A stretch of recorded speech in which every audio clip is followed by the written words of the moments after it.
3, 2, 1. We are live with our first episode of Unpopped Kernals. This is basically our side hustle that is going to be for other media that we like to discuss that isn't really on point for the normal podcast. I'm here with... It's just me and Kyle right now. How you doing, buddy? I swear to God, if you call me Kaibat again. Kaibat, Bat Kai, I don't know the acronyms, fuck. The wine will be on your floor. The wine will be in my tummy. So how you doing today, bud? Not doing too bad. After living through the hype of New Year's Eve and dealing with that and dealing with big, drunk, fat people. Shit. Yeah. My wife, Pretty Kitty, had her spine compressed trying to hold this fat ass up. I love Carlos, but I'm gonna out you right now, fucker. You almost killed my wife. Literally, she starts holding him up, and he's just sitting there, just like, "Hey, Britt," and she's like, "Help, help, help me." It's literally that meme from Kevin Hart. She's like, "Help me!" But no, so far, kind of what we got planned for this one right now is we got a barrage of different questions we'll be asking each other to get to know each other a little better. But before we do that, we came across an article that's a wee bit interesting. It was just like on the front of like Google search or whatever, or like Microsoft search. I can't remember which one. It was just top 10 superhero movies everyone believed in but left disappointed. I can't wait to feel the pain as a DC fan. And it was done by CBR, so it's genuinely like legit. Like these are actual like results. Again, I can't wait to feel the pain as a DC fan. Mm-hmm. And the image, I wish that we could show you this right now, but we don't have the screening technology at the moment. It's an image of the heads from Batman and Superman, and then the background fade is just emo Peter Parker from Spider-Man 3 doing the fucking dance in front of the fucking store. Oh, it's great. I love that movie. I hate that movie and I love that movie at the same time. Batman and Robin wasn't the sequel fans wanted. Fuck, I see we're starting strong now. This is out of 10, by the way. Yeah, we've got a list of 10 comic movies, and of course, number 10, Batman and Robin. Let me tell you something. Oddly enough, I don't give this as much of a rap because of Joel Schumacher or anything. He knew what he was doing. He didn't think it was going to be that big of an issue. Well, and he was wanting to make it like campy like the Silver Age. Well, he actually didn't want to do it campy. He was really after the Year One storyline. Oh, were they not letting him do it? No. After what happened with God damn it, 1992's Batman Returns and Tim Burton being Tim Burton. Yeah. And the Penguin being creepy, blood spurting everywhere. You have the black blood after Penguin died. Catwoman electrocuting Max Schreck. Yeah. Everything was just a creepy undertone, and they couldn't deliver Happy Meals. They were having a problem with that because they felt like the movie was aimed towards kids. But that was just a basic Christopher Walken performance. I don't see what the problem was. Yeah. Have you seen him in Country Bears? He looks like the aftermath. Did you see him in Kangaroo Jack? Fuck, I really enjoyed Kangaroo Jack. That should have probably been one of the ones that we were talking about earlier. We'll get to those questions later, but I genuinely like Kangaroo Jack. Yeah, but Kangaroo Jack was a facade, man. It made you think that talking kangaroo was very important to the movie. Yeah, but even without that, I didn't see that trailer very often, and I still enjoyed the movie for what it was. Back in Little Leagues in Korea, they call me Som Lak Dong, which means big black man. They call me Greg, which means skinny white boy.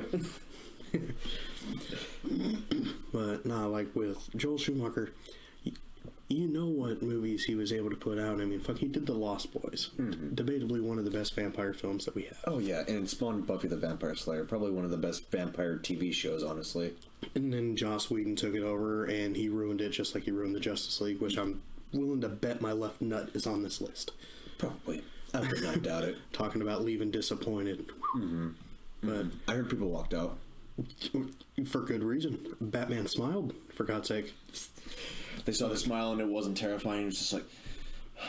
He was like, you son of a bitch, you did it. The cherry blossoms. That's about the smile he had though when Superman came back. Like the only thing I could say that he did that I wish was in the Snyder Cut was that back and forth between he and Wonder Woman, where Bruce gave Wonder Woman the business, saying all those years hiding and all this other shit. Did Steve Trevor tell you to do all that? And then she shoves him right into the bat plane. Yeah, I like that back and forward, and it gives more credence to Steve Trevor in the Justice League because he plays a really big part, honestly, and I love Steve Trevor in those fucking movies. Well, and like, he's a good character. On top of that, you saw how scared Barry and Arthur were, because Barry was like kind of quick to move away, and he's like, if there's a fight, we're gonna side with her, right? Ezra Miller's starting that fight. It's not in Hawaii though, so we can't really say that. But no, should have been a Hawaii 5-0 episode. But no, back to another one that I was really hoping would be in there, or that I think was cool to see, was the bright color that Whedon put on Superman's suit. I did like that. I do like seeing the vibrant yellow. I do like seeing the vibrant bright blue. That was cool to see for once. But outside of that, the Snyder Cut was everything better. Yeah. But now back to the shithole that is Batman and Robin. Yeah, I said Batman versus Robin. I'm sorry, I got fucked up. Sucked too, but that's just because it's Damian though, and I have a bias. However, I don't mind Damian in the later comics, but early Damian, again, when it came to Joel Schumacher, he wanted to try and keep more so of what Tim Burton did. He wanted to try and capture the year one storyline, and Warner Brothers said, no, we need to make money on this. We're going to make it, and they used a word that's not real, but they used the word more toyetic. That's why Batman and Robin have multiple different suits. That's why you have multiple different characters. That's why you have multiple different sizes of nipples. That's why you've got a sad inequality, and all the men had nipples outside of Bane, but not one set of nipples for the women. It was very rude in 97. We were trying to get past the time. But even after this, because they said, tell you what, if you do the movie how we want you to do the movie, we'll let you do the next one your way. And I feel like they knew this movie was going to fail because it was a cash grab, honestly, I think. Oh yeah, it was a very intense cash grab because they started doing this before Batman Forever hit shelves. Right.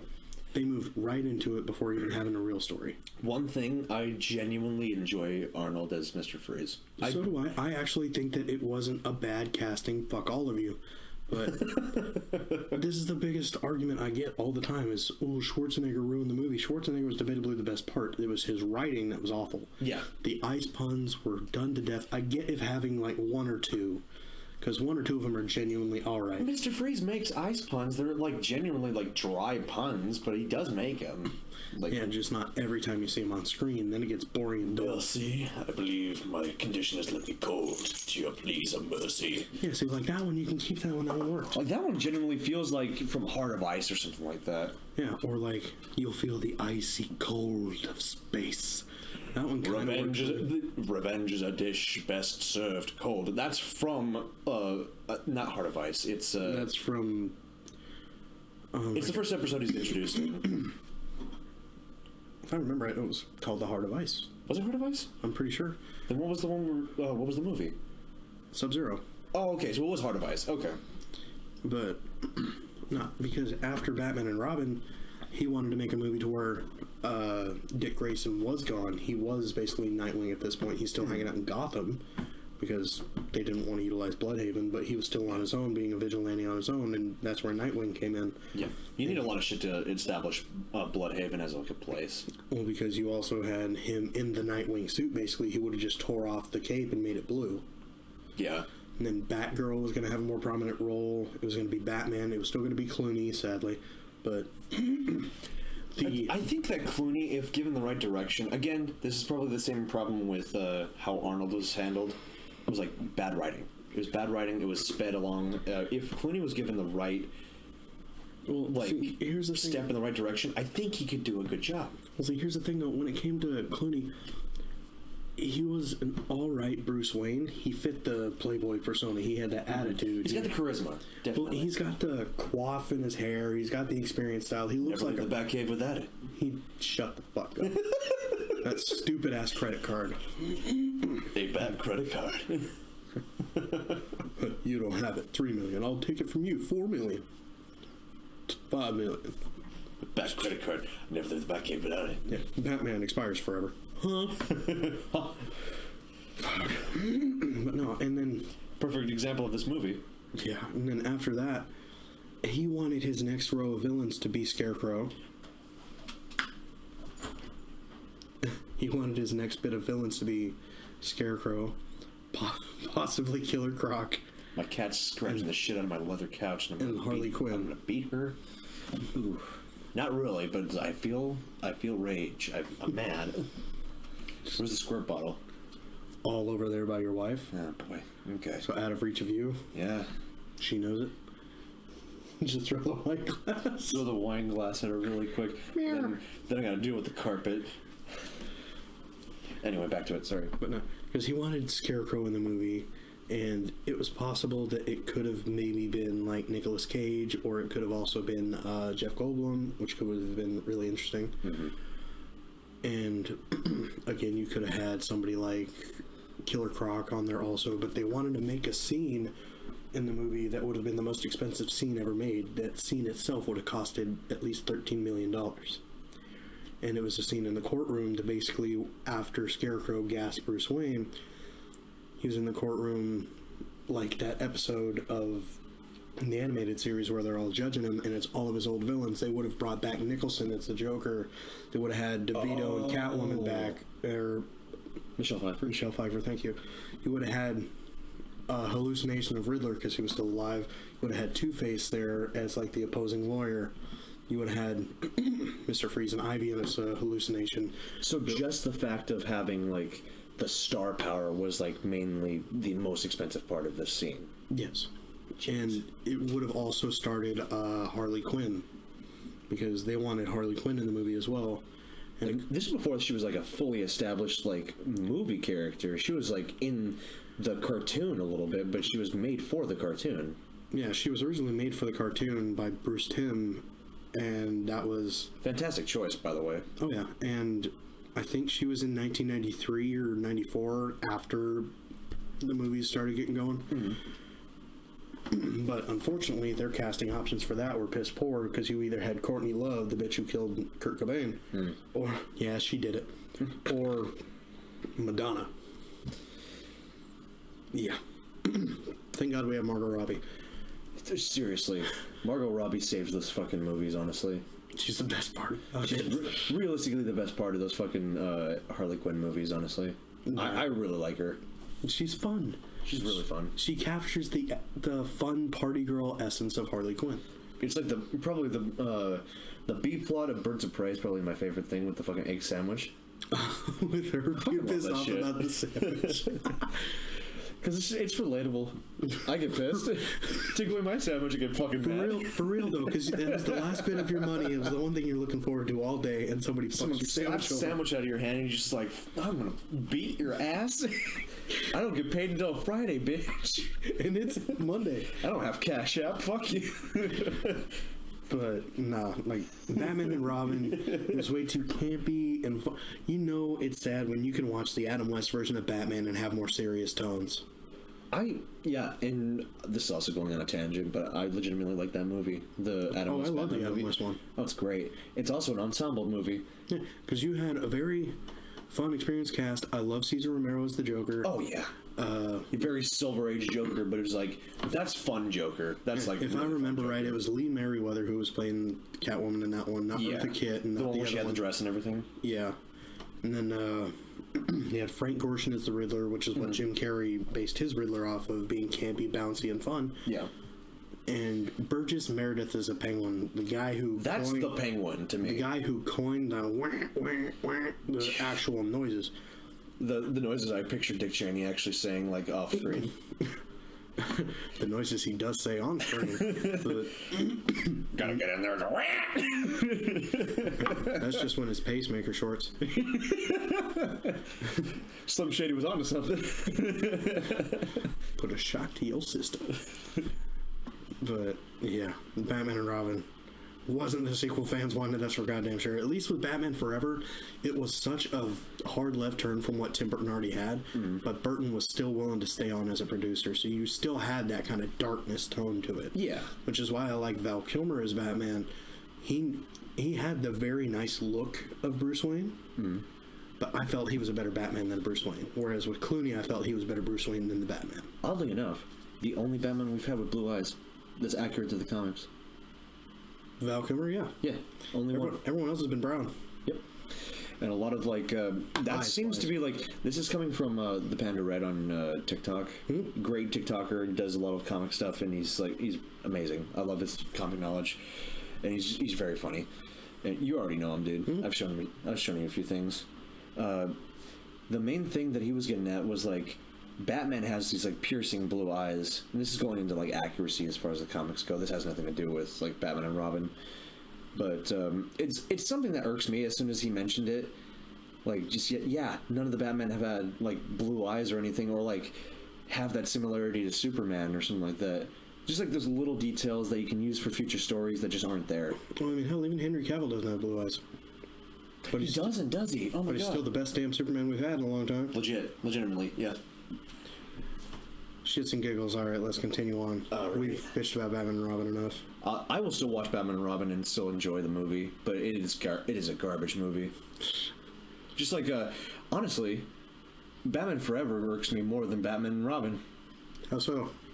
Bane. Batman and Robin had Bane. Oh shit! Yeah, because he was Poison Ivy's retard slave. Oh, that's right. I'm getting the movies confused. Yes, you are. I guess the iteration of Two-Face is kind of like... Two-Face was basically just Joker. It was Joker. Tommy Lee wanted to do Joker so bad, and... Well, he didn't even really want to do the movie. His son talked him into it. That's right. And then he was basing it off of the most popular villain, and then him having the beef with Carrey. Yeah. Just because he's silly, and Jim Carrey is like, are you just mad that he has a better career in the 90s than you do? And honestly, I really liked Jim Carrey as Riddler. I had a lot of fun with him as Riddler. He's very Elton John, but... Kinda. I mean, that suit at the end? He was basically... That's Elton John. He was a very cynical Elton John kind of Riddler. Oh, yeah. Like, Elton John from the movie Rocket Man? Yeah. Yeah. And Taron Egerton. Dude, Taron Egerton in the he DC. nails everything. That's who a lot of people wanted as Red Hood, was Taron. I believe it. I was like, it was either him as Red Hood or him as Wolverine. And I can see him kind of as Wolverine, but there's a lot of Photoshop jobs of him with mutton chops, and he had a wife beater on and everything. But he's still too damn tall. He is too damn tall. I need someone who's at least my height. I need my height. Or maybe like you make Wolverine hunch a little bit. I mean, he is kind of like grumpy old man sort of thing. I need height representation when it comes to superhero movies. Everyone else gets it. The short people don't. Outside of when Peter Dinklage gets cast as something. Yeah. But that's almost too short. That's for other people. I love Peter Dinklage. He's great. He is. What's number 9? Number 9. Oof. Superman Returns couldn't revive Man of Steel. Let's talk about Christopher Reeve for a second. Let's talk about that.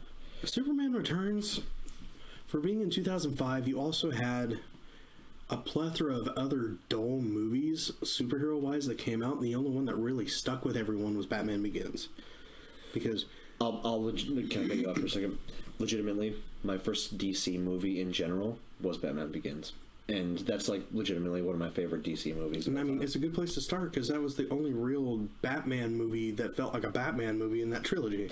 And now, after seeing American Psycho and everything, I can't watch that movie without seeing... without seeing Patrick Bateman as Batman? It's just Patrick Bateman as Bruce Wayne. That's it. He kind of acts like him a little bit when he's in this Playboy persona. At least like when he's out and about people and everything. He's not like directly a murderer. Like in The Dark Knight when he's trying to toast Harvey Dent. Yes. Cynical, sarcastic, and absolutely. Or fuck, dude. I can't not see that now. Damn it. I love both movies. I love American Psycho, but for different reasons. Like a lot of people idolize fucking Patrick Bateman for some reason. Well, because they failed to get the message of the movie. The message of the movie is that Patrick Bateman's a fucking incel prick, and that's the whole point. He kills Jared Leto. Well, I mean, can we fault him for that? I mean, a lot of people want to do that after. Not every bad guy is bad guy. You know what I mean? I mean, I like 30 Seconds to Mars. That was about it. But Fuck. like when it came to Superman Returns, having to ride the coattails of a Batman reboot that was that good, and also set up something phenomenal in the world of The Dark Knight. Mm-hmm. You had to try and copy that with Superman. But Superman was made by the same guy who made the first couple X-Men movies, too. Yeah. And I'm not trying to fault him as a director. Some of his shit is good, but he's had his own issues. His way of directing isn't something that was good for Superman, and his choice of story was so dull. Are we talking about the guy that's been involved in a lot of stuff in the news lately? Or before? The X-Men movies. I'm talking about Bryan Singer. Oh, okay, so it is. All right. I'm sorry, I can't remember names very well. And don't get me wrong, I loved Brandon Routh's casting. I think he did phenomenal. He captured the essence of Christopher Reeve. He's friendly. He's got that bright smile. Mm-hmm. He had blue eyes. Dude, Brandon Routh, like, I'm glad that they brought him back in the CW, what was it, Supergirl? Are you talking about the, where he was Kingdom Come Superman? Yeah. I'm glad that they brought him back. I was so happy to see him. That was awesome, right? So happy to see him whoop Tyler Hoechlin's ass. Seriously. And I mean, whoop his I love Tyler ass. Hoechlin's Superman, but I love Brendan Routh's Superman just a little bit more, especially because he's Kingdom Come Superman, which I've seen so much through, like, the artwork that Alex Ross did. Oh, yeah. It's so iconic. Gorgeous artwork, and anything he does is great. That's why I like my Daredevil poster. Maybe we can get, like, the... like, this is going off of, like, in the apartment. We're trying to get, like, a banner over our couch. Well, I was telling her... Get the Alex Ross Spider-Man paintings and everything. You're not too far off of what I'm going to say, but I was telling her that since the calendar is no longer good, we can go into the calendar store in the mall. They've got that 6-foot-long Marvel calendar that's all Alex Ross paintings. That would be so good. And I was telling her, like, fuck, we can get that right above the damn couch. I'd love that. But in order to mark off the days, you just have to, like, stand on the couch and get them marked off if you really wanted to. But that's more of, like, an art piece. I was about to say, that's more of an art piece. Just pay the fuck attention to what day it is. Yep, that's fair. Get, like, the calendars from work to actually mark off or something. Yeah, and I've got one of those in the car. Yeah, fair enough. But going back to Superman Returns, nothing happened. It was talk and... Lift a plane. Talk. Well, fly. The plane sequence in the baseball field was cool to see because that's a Superman moment. Mm-hmm. When the billboard and the other buildings were crumbling down and he was using the heat vision, breath, flight, power, that's a Superman moment. That was cool to see. There's even a moment where they recreate the first image of Action Comics. Yeah, where he catches the bug. Yep. And that was cool to see after seeing him take the bullet to the eye. Mm-hmm. That was actually really cool. I'd never seen that before. Gorgeous scene. One of my favorite scenes done with Superman. But Kevin Spacey's Lex Luthor, oddly enough, is still my favorite version of Lex Luthor. As fucked up as Kevin Spacey is, I liked how cynical he was. He was still inviting, he was playful, but he liked to fuck old bitches and get money. That's literally how the movie starts. The only thing I can really say against Kevin Spacey's Lex Luthor, because I'm the same way, I really enjoyed how he portrayed the character. Like, regardless of what his personal life is right now, and jokes from Family Guy. Fuck. Help, I've escaped from Kevin Spacey's basement. Jesus Christ. Fuck. I even enjoyed him in Baby Driver, honestly. He was pretty good in that one. That's right, he was. He was like the guy that was like directing the crimes and everything. Yeah. I forgot about that. Yeah. But the thing that a lot of people forget about Lex Luthor is that Lex Luthor is built. He's like almost, if Superman didn't have powers, like, he could almost go toe-to-toe with fucking Superman.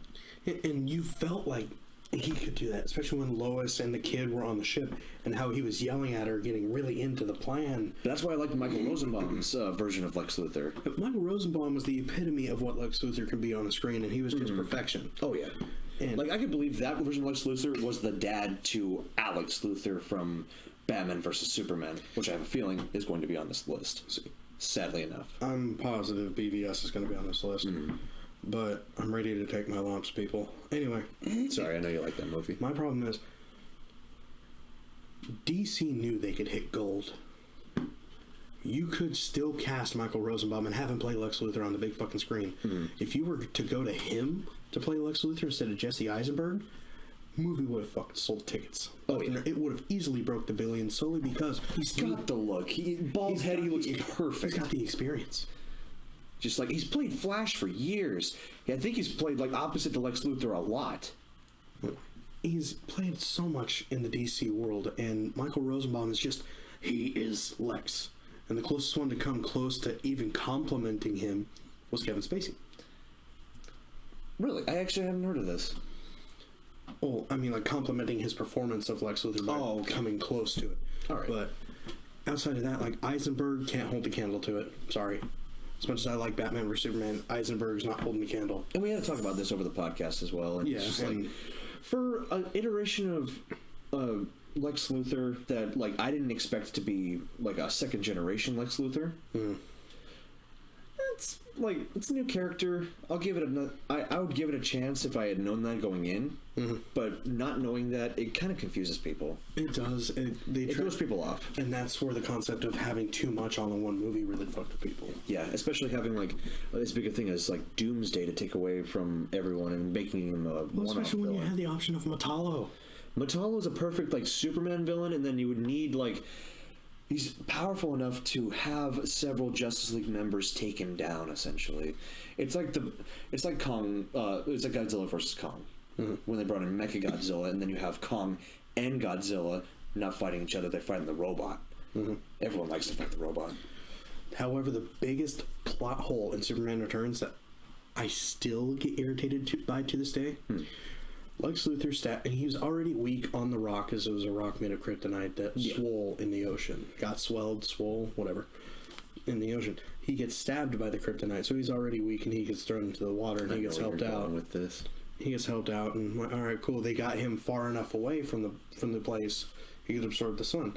Goes back down there, starts whooping ass, lifts this fucking rock that's made of the shit that makes him weak, and floats it out into space. I'm like, this shit just made you weak standing on it, and now all of a sudden, because you're under it, physics don't exist. maybe it was just blue kryptonite where it doesn't affect him.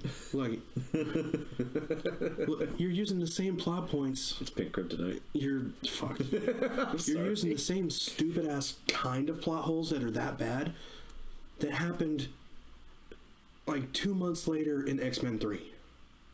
Yeah. And there was a metric fuck ton of plot holes in X-Men 3. I'll still watch it.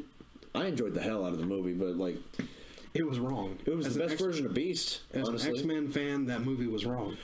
I've seen a lot of, like, parallels with a lot of these movies. Like, How much you want to bet X-Men 3's on this list? probably. I won't You're doubt probably it. going to have a handful of X-Men I movies on here. really enjoy X-Men 3, and I know it's on this list, but I've noticed a pattern with a lot of these movies so far is that, Don't make 3.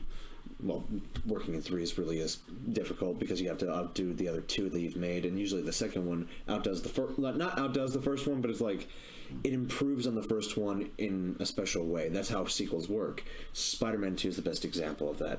X-Men 2 is another good example of that. X-Men 2 is still the best X-Men movie. Guaranteed. My favorite version of Nightcrawler, aside from the cartoon, honestly. And when it comes to Spider-Man 2, that's up for debate because I will still say the first one was the best one. First one, like, Willem Dafoe is a Green Goblin. You can't get... It's been said to Because hell and back. He is the Goblin now. Well, I mean, you look at the first Spider-Man movie and all it did, and of course that was basically my first superhero movie that I can really remember going to see. And that was My first the Marvel shit. movie. That was the shit. And you had such the backing behind it. It was so hyped to hell. If you brought that movie back out today for a re-release with updated footage or updated graphics, bet you that movie makes just as much as what Tom Holland's crap does. I don't hate Tom Holland stuff. Like, I want them to do well with Spider-Man.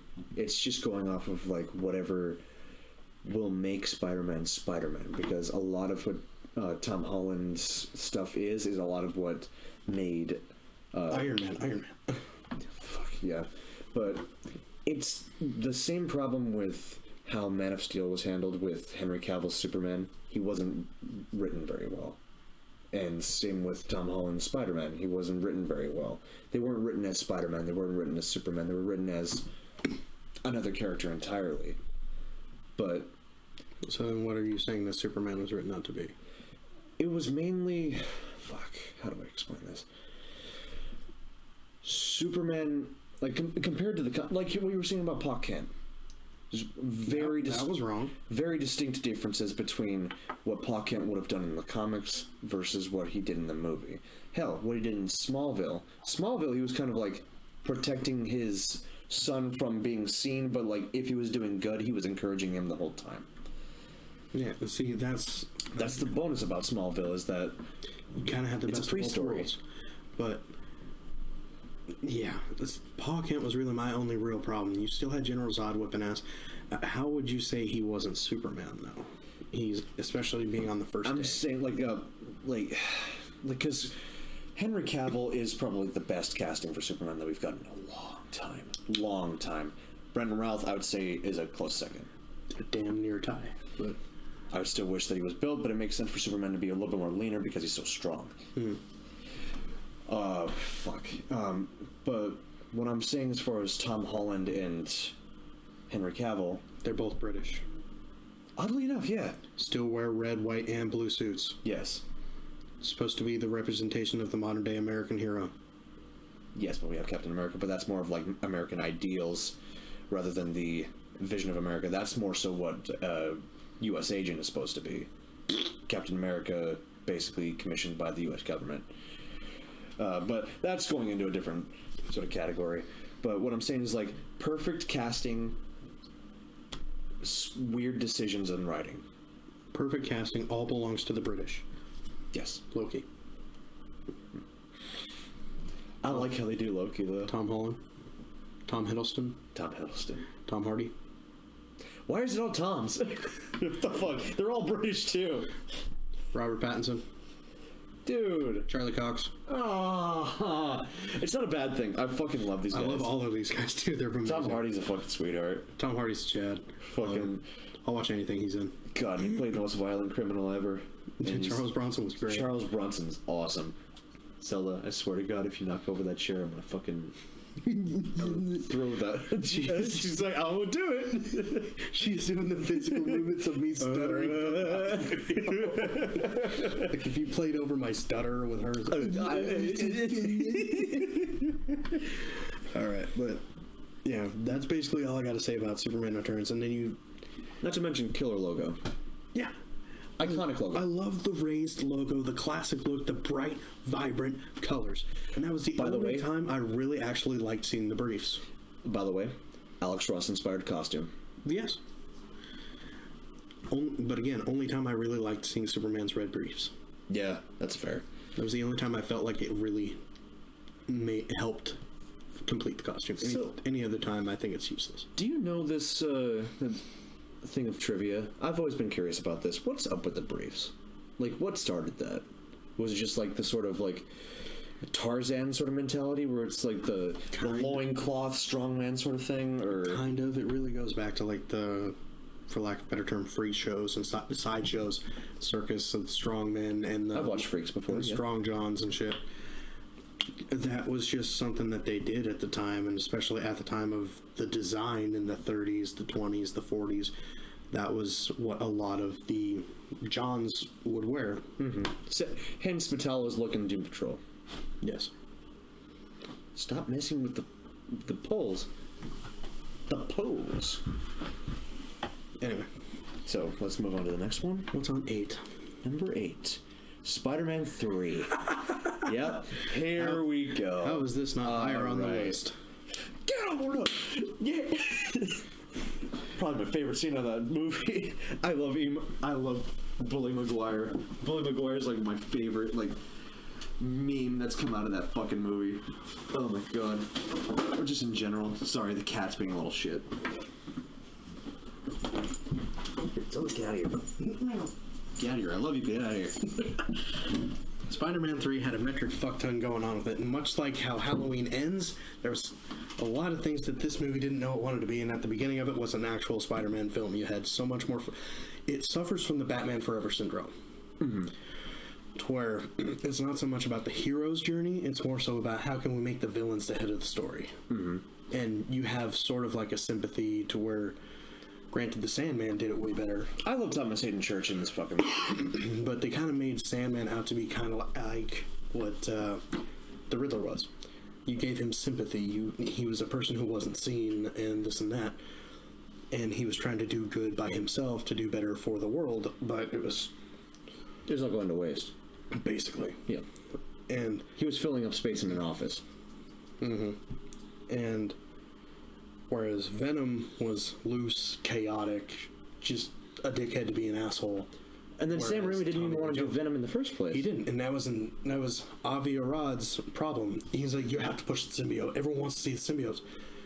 And Sam Raimi absolutely despises concepts of the villains being the mirror image of the hero. Yeah, like the absolutely nigga hates it. Scott or like nigga Eggman. We had a bunch of jokes about that earlier. Oh yeah, I saw that. The nigga chin. But and he didn't really understand the character either, and he didn't want to do anything that he couldn't understand. That's why at the time he's like, "Cool, we can definitely do Sandman. We can do another person. We could just focus on the new Goblin and Harry taking over and the Sandman." Can I interrupt you for a second? I'm sorry, I just thought of this. You said Sam Raimi hates like making a mirror image of the opposite morals of the main hero, like the villain, like opposite. Doctor Strange. Do you got what I was going for? Well, remember, he was hired on to after the movie was already started, so he had to finish it. That's right. I keep forgetting that. Okay. And then with Sorry, I always laugh at that, but And then with Spider-Man 4, you almost had the Vulture. You could have had you were trying to get the Lizard too. For the longest time, you also could have had Kraven trying to hunt the Lizard, and then Spider-Man gets in the way of that to protect Dr. Connors. that's legitimately what, as shit of a game as it is, that's legitimately what I liked about Spider-Man 3 is the missions where you're finding the different lizards that he's Connors has worked on throughout the movie, or behind the movie, essentially. Yeah. Like, I like those missions where you're, like, their whole task, you're not even supposed to defeat them. You're supposed to just take pictures like they're a fucking cryptid in New York.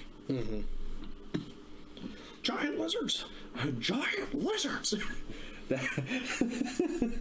I'd like going back and watching clips of that fucking game. It's such bad. It's like, please, someone! I'm going to die!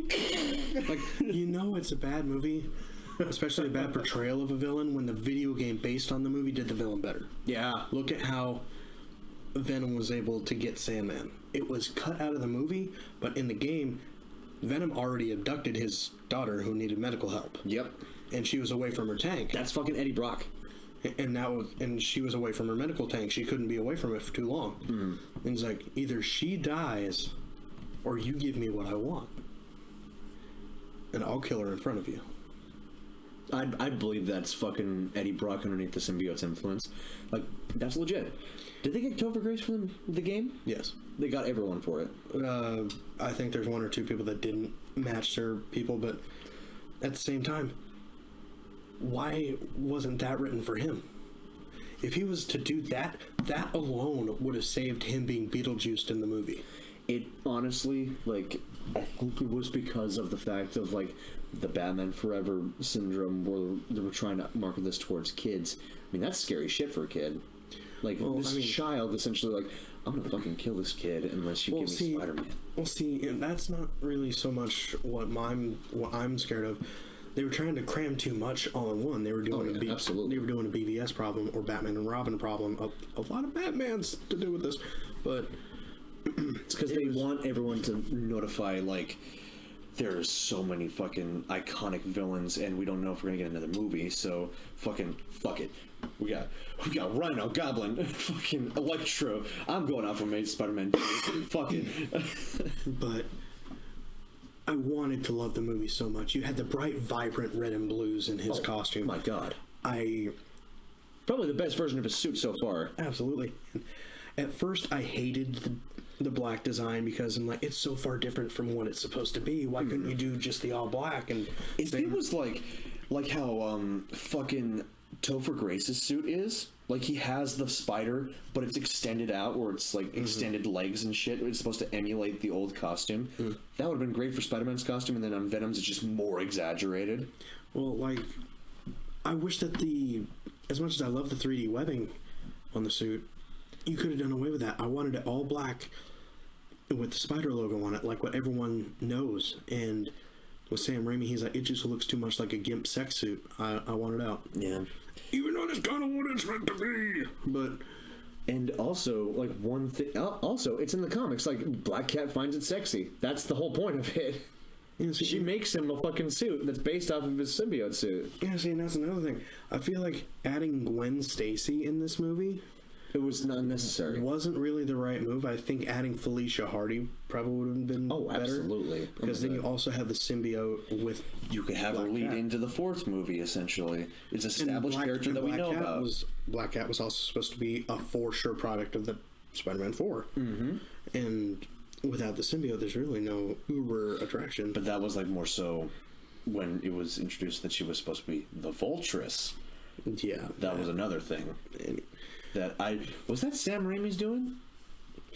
Or was that a design team's suggestion or something like that? I'm not exactly sure on that one, but I don't think that Sam Raimi would bastardize a character like that. Well, I mean... Because, I mean, like, he legitimately didn't want to do anything with Venom because he didn't want to get the story wrong, and plus he didn't like the character. So he legitimately didn't want to deal with it at all. Mm-hmm. So I don't think that he would have done that. I think that's someone else's product. Yeah, see, and I think the way you should have done Spider-Man 3, still have the symbiote, still have it going around, and then at the end of the movie, well, kind of like an end credit scene, but this was well before end credit scene. Old Spider-Man 3 was a year before Iron Man. Mm-hmm. It was 2007. But, I mean, you've had end credit scenes in the X-Men movies, so... Yeah. This is, like, way before, like, the end credits scene galore that we have now. Like, if they put the suit on him and he started swinging around town and it went to, like, the suit swings into you and fades into the spider and then the credits started rolling, that could be an interesting take on it because then it would lead into number 4. Right. But I feel like if you were going to have a third villain in this movie, I feel like you should have just given it to Connors. The man waited long enough. Mm-hmm. And plus, I love the actor that they got for Connors. He feels like Connors. Oh, yeah, and he was getting pissed off. It's like, so when am I going to have my time, or why do I even need to be here? He felt screwed, and I totally understood. I don't blame him, honestly. He feels like the 90s cartoon Connors. Mm-hmm. I would definitely see that. He was even the one that's like, you didn't keep any of it, did you? Sort of emulating the one where he's like, where Spider-Man comes in and he's just like, you got to get that suit off. And then Spider-Man fucking blows him off, essentially. Yeah. He's already emo-fied at that point. Shocker! Oh, yeah. And that's another thing. You could have had Shocker in here. Shocker would have been a really good... One thing that I think a lot of people underutilize in these movies is the amount of D villains that you have at your disposal that could be basically one-off villains for the time being in, like, one point to another. That could be media in its own, and then you have, like, maybe 2 big villains. Or, like... You have D-list villains along the whole way. Or, like, with how they were going to do in Spider-Man 4, you were still going to have Vulture, Black Cat, Vultress, or whatever the fuck. Mm-hmm. And you were going to have a scene of him bringing in Mysterio. Oh, yeah, and he's, like, a one-off sort of, like... Yeah, during like, a montage of him doing Spider-Man shit. And you were going to see Mysterio. Okay, and you could have done that. Granted, a lot of people would have wanted to see Mysterio in action, but we got that from Jake Gyllenhaal. I didn't hate his portrayal. Sorry, this is going to Jake Gyllenhaal. I didn't hate his portrayal of Mysterio. I actually really liked when he was in action doing the illusion shit. That was pretty fucking cool. I do like it, but they kept so much from him, and that's they bastardized the actual character of Mysterio. They kept away that he is a master martial artist. Mm-hmm. They kept away that he's like a movie special effects artist. He's just like a movie special effects artist. Which, I mean, like, he was in the comics, but like in a different way. Well, I mean, he's been able to go hand to hand to Daredevil. Yeah, you know damn well that's not what that movie showed. Mm-hmm. It's more of like operating behind the scenes. Like, I mean, it's sort of a director, sort of a reference to him being a movie special effects director sort of guy. Kind of, but you hardly had a con man in there too. Like, yeah, he was able to fool the fake Nick Fury. Yeah, and then like the whole time it's over a petty fucking. He called my equipment barf. Yeah, called it barf. Another disgruntled Stark person. Oh, great. Which, if you had him as a disgruntled Stark person, it's fine. I mean, it's been like a fucking whole thing throughout the MCU is like Stark Tech is the center of everything. Well, see, here's this is where you and I disagree. Okay. Up until that moment when they were in the pub and Mysterio takes down the illusion and all the old Stark employees are there. Yeah. Up until that, I didn't have a problem with the movie. The only stupid thing I was able to point out is Night Monkey was the dumbest fucking choice to do. I wish that name itself was just the stupidest thing. And if they would have just thrown out Noir, maybe. Yeah, something. Or what was his character in Identity Crisis? The one where it was just like completely black suit with like the wings and shit? That's a good question. I don't know that one, but I think it was like Midnight or something like that. Well, something like that, yeah. Or they were in... It was like it was Identity Crisis storyline. Well, because they were in... I don't remember where they were. I think they were in Prague when the thing went down. Yes, it was Prague. And... Because they had just left Italy, and then he realized that he used Italian, but it wasn't supposed to be like that language for that country. Mm-hmm. And then you could have just chosen that country's word for dark. Wait, I thought it was the Czech Republic. Maybe it was Czech. I don't know. Maybe, but it was during like some kind of New Year celebration. Some kind of... Or no, it was Carnival. Oh, it was Carnival, yeah. So you could have chose that country's word for like dark or blackness or midnight or anything. Something that could have been useful. Prague word for black? For black. Let's try that. There we go. Sorry, there's a little bit of hang time. This would be a lot easier if I knew how to spell Prague. Praugue. Prauge. There we go. UE. UE. Sorry.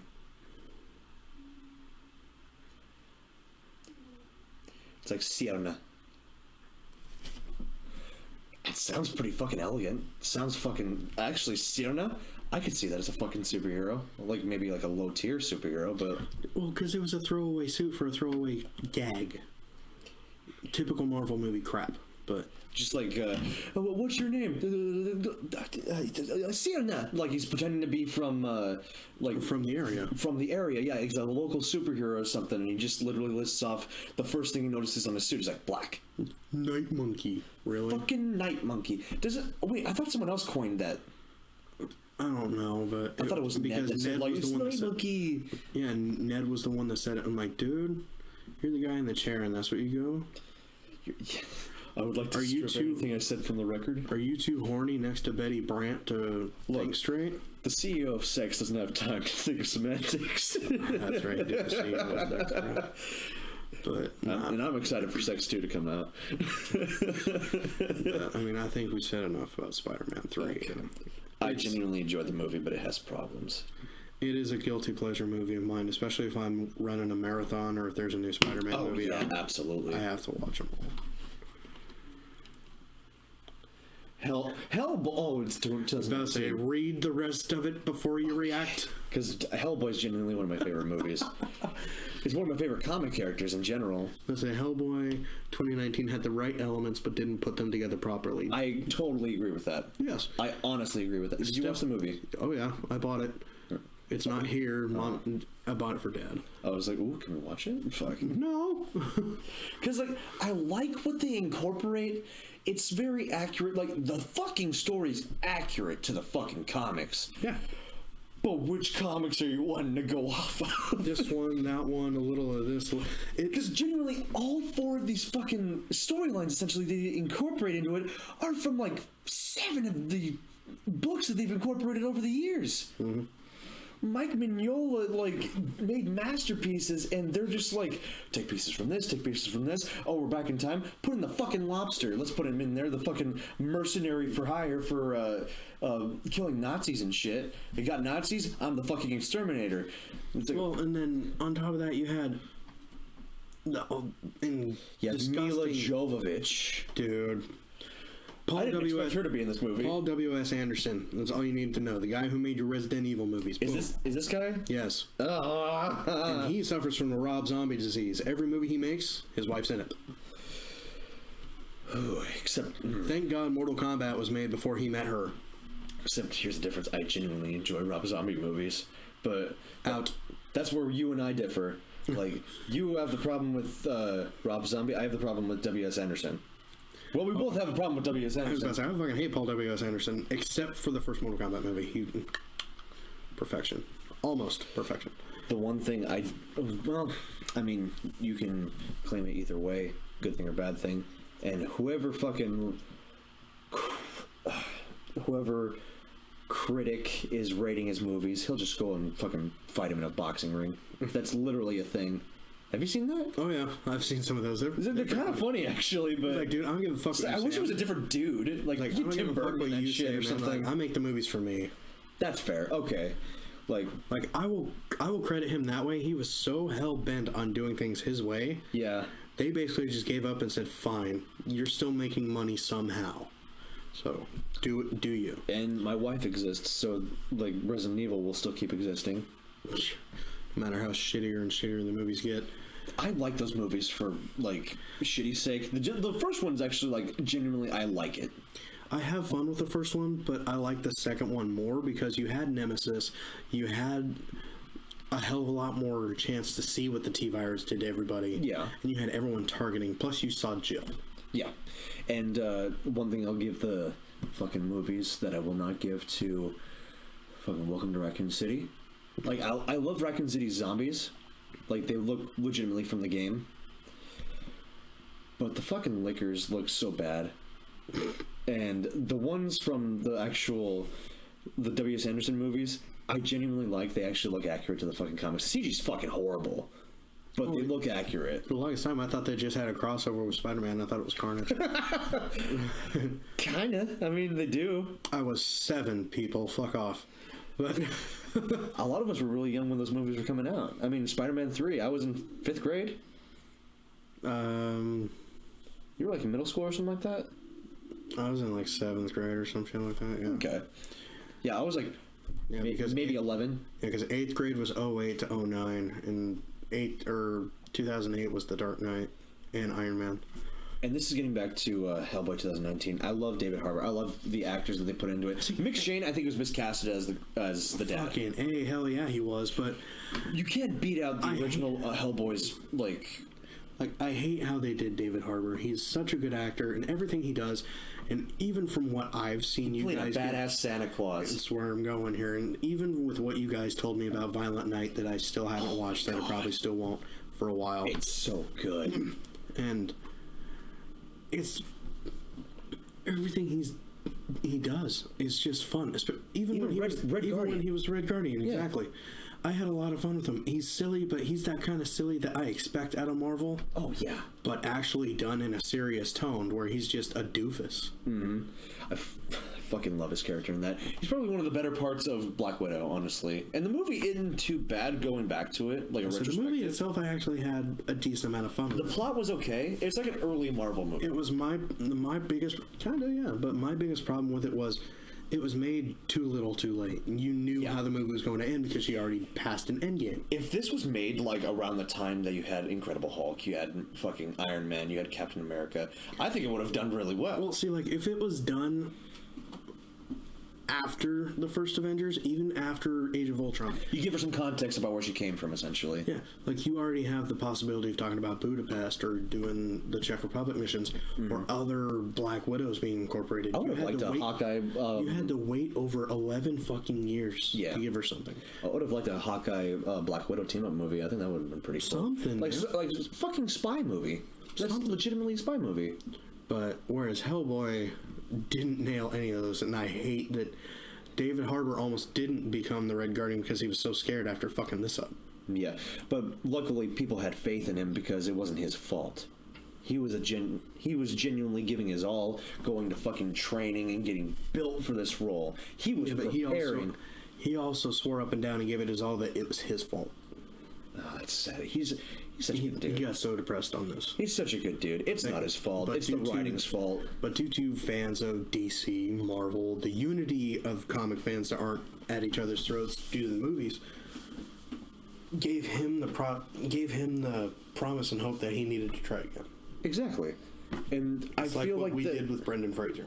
Dude, that man's glow up has been so fucking happy. Like, it made me so fucking happy. It's great. His smile is infectious. Dude, I just recently, I'm really late to the game, but I just recently started watching Doom Patrol, and I fucking love Robot Man. Dude, he's my favorite character. He's the best one, man. Like, Larry Trainer is my second. Like even Typhoid Mary's kind of fun in that show, but... I haven't gotten to that part. I've only gotten to, the second episode, but... Fucking... Mr. Nobody is... It's fucking Alan Tudyk. The amount of food he loves to make, man, it's fun to watch. Great.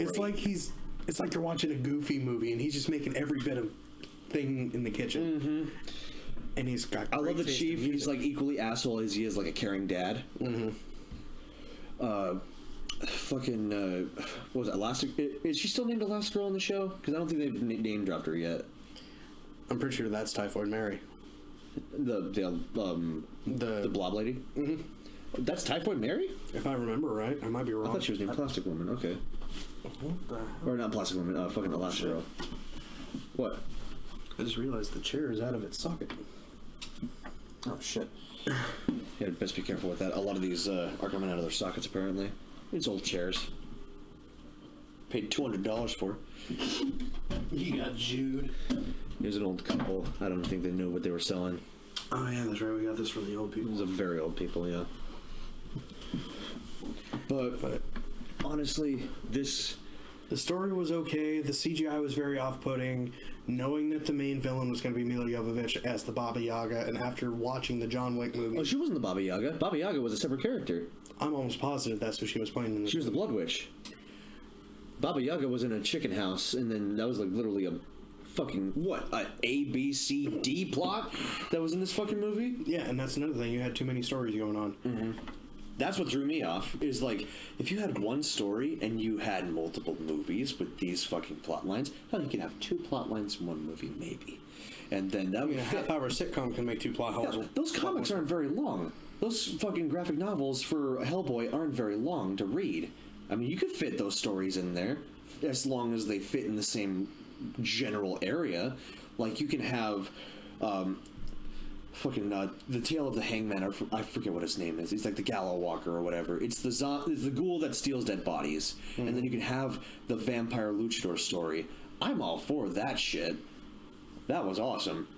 That beginning part was actually pretty good. I liked seeing the Mexican chicken house fight at the wrestling ring. That was cool, but outside of that, everything in the movie kind of fell flat. Yeah. I enjoyed the Secret Society. The Secret Society, I feel could have been done very well. Because that is legitimately in the comics. There's a secret society that believes that all mythical things should be slain, or basically the protectors of Earth, but they're localized in England, kind of like the Knights of the Round Table sort of thing. That's what they base their whole shit off of. Mm-hmm.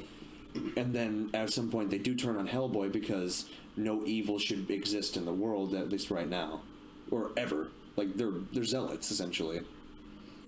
So they did that right. But executing the whole movie, you would need a full movie to explain that whole plot line, and I would feel they would be really good villains. And it was just under 2 hours. It was under 2 hours, and they were killed off in the first few seconds. Or, first few seconds that they were on screen by giants that they were going to slay. These guys are supposed to be experienced hunters. And those giants, oh my god. Those giants were hard to look at, dude. Ooh, PS3 God of War has got some explaining to do. PS2 God of War. PS2 God of War. Okay, let's move on. What's on 6? We've given this enough bullshit. It's already gotten so much shit. I wanted it to go somewhere so bad. I was waiting for Hellboy 3 for the longest time. And I love Ron Perlman. Even Ron was, and he was pissed off that it was taking so long. He was excited for David Harbour to go on screen as Hellboy. Because he was getting too old for it. Yeah, because he was even giving him pointers. Mm-hmm. Ooh. Oh, should we skip this one? Because, this is too much. This is honestly too much. Fantastic Four 2013 reboot, or as I like to call it, the fucktastic flop. FF, pretty much. Dude, this movie was so bad. You had the potential of a good movie to be over 2 hours long, give a decent story. It was barely over an hour and a half. I'm going to stop you right there. Related. Fantastic Four. 4 things the 2015 reboot fixed. There's a reason why a sequel doesn't exist, people. And again, this was incredible studio interference. The studio ended up taking out almost an hour of the movie. Ugh. And you had Doom looking like a kryptonic testicle. Doom looked like a hobo. He's supposed to. Doom's whole shtick is that he feels like he's better than everyone else, and in some cases, he is better than everyone else. But see, in this one, he was the man literally fights 1 year with the devil for his mom's soul. You got to give that guy some fucking pointers. Yeah, fist fights, no spells, fist nothing. fights Mephisto for his mom's soul. You got to give him some fucking leeway there. And yeah, he was a computer hacker in this one. He is smart. I'll give that. Like, Doom is smart. Like he's like Stark smart. Again, though, this is the third time you have Doom on a professional big screen. Not once is he shown with sorcery. Not once is he shown with magic. His whole thing is like magic and science sort of combined together. He's like Doctor Strange with Stark. That's his whole shtick. And you don't see any Doom bots. You don't see anything of progression. You see like the electroshock therapy that he was doing in the first movie, but that was it. Now the Doom bots I can sort of let slide because he took a lot of time to make all that shit. He needed a fucking lot of time, I think, by himself to make all those robots. I mean, hell, granted, in the second movie, the Rise of the Silver Surfer, the one that they cut from PG-13 to PG, which really took a lot out of it. And Galactus was a cloud anyway. But you still had Doctor Doom, and you finally had Latveria. Yeah. And it was just a bomb. Nothing worked. And it was another sin of making the big bad, almost your biggest bad, a fucking cloud. One thing I think could have saved it. You can make him the cloud at first. Well, you saw the shadow that looked like his helmet. Yeah, you see the shadow. That's the thing. Is like you make him his corporeal form once he gets there. Like that's his travel form. He's like a Lovecraftian being. Yeah. Where he's like shapeless and he takes a form that people can comprehend. A fucking giant villain for people to fight, essentially. And he's an Avengers level threat too. Apparently wasn't even a Fantastic Four level threat. Well, fuck, they nerfed the Surfer so bad, dude. And he's one of my. He's supposed to be on level with the fucking what is his fucking name? He's the guy who gives everyone the cosmic power. Oh my god. You're talking about the villain in Guardians 3 that's coming out? No, not him. Not Adam Warlock or anything. No, not that one. I'm talking about the guy that's like, he makes Cosmic Spider-Man. He's like, tangentially, like, Silver Surfer and him are supposed to be on par with power. Like Sentry? Not Sentry. He's like, he's got that blue and white suit with like a bunch of stars and shit. Oh, fuck, the Cosmic Spider? Well, that's Cosmic Spider, but like, he owns the power Cosmic, which the High Evolutionary? No, that he's got fucking magenta suit. Here, let me look that up really quick. I'm sorry, there's no image right now. Let me see. Power Cosmic Marvel. Oh, Marvel? Shit. Marvel. What is the power Cosmic? How strong is the power Cosmic? Who uses the power Cosmic? Here we go. Fucking Galactus. Give me the other fucking guy. Duh. Oh, goddamn Red Hulk. We're in articles among articles. Shit. Where's the fucking image? I need to get in there. I find shit faster through the pictures. Shit, we're gonna have to cut out a lot of this shit. Love this dead air. Jesus. Where the fuck is this guy? I sure hope we don't get flagged for that song.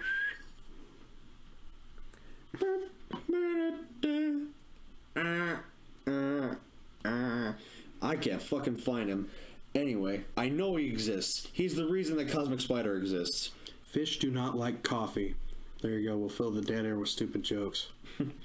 Fish don't feel pain. You shouldn't feel bad about eating them. They're tasty with chips. They're actually very tasty. Lightly graze your fish fillet with basil pesto. Everyone's gonna be like, what the fuck is this part of the podcast? Okay, here. Superman would definitely beat Goku. I believe that. It's fact. Isn't it like in the death battle? Both of them. They had rematches with... Did they have rematches? I forgot about that. Yeah. And it's so bad. Oh shit! You posted. Oh yeah, that's right. You said you posted it to the story. Captain Universe. That's what his name is. That is the dumbest fucking name. Dude, that sounds like some Dexter's Lab name from the Justice Friends. Jesus. Sounds like he's hanging out with the Infraggable Crunk. But nah, we've already said enough for the Fantastic Four next. I'm not even going to give it the time of day anymore. Michael Chiklis will always be the thing. Fuck yeah. X-Men The Last Stand. There we go. Well, what number is it? 5 out of 10. God damn, we still got 5 more to go.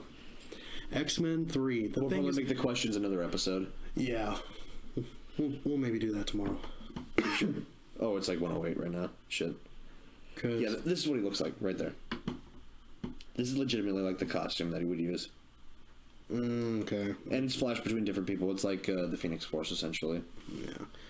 X-Men 3. I wanted to like it so much, and it was one of the first superhero movies I went and saw by myself. Mm-hmm. And I fucking loved it because it was so fun. It was action. It was campy, but you still had the seriousness of war against your own people, which really spoke out to somebody like Magneto. He was like, fuck, I'm seeing this all over again.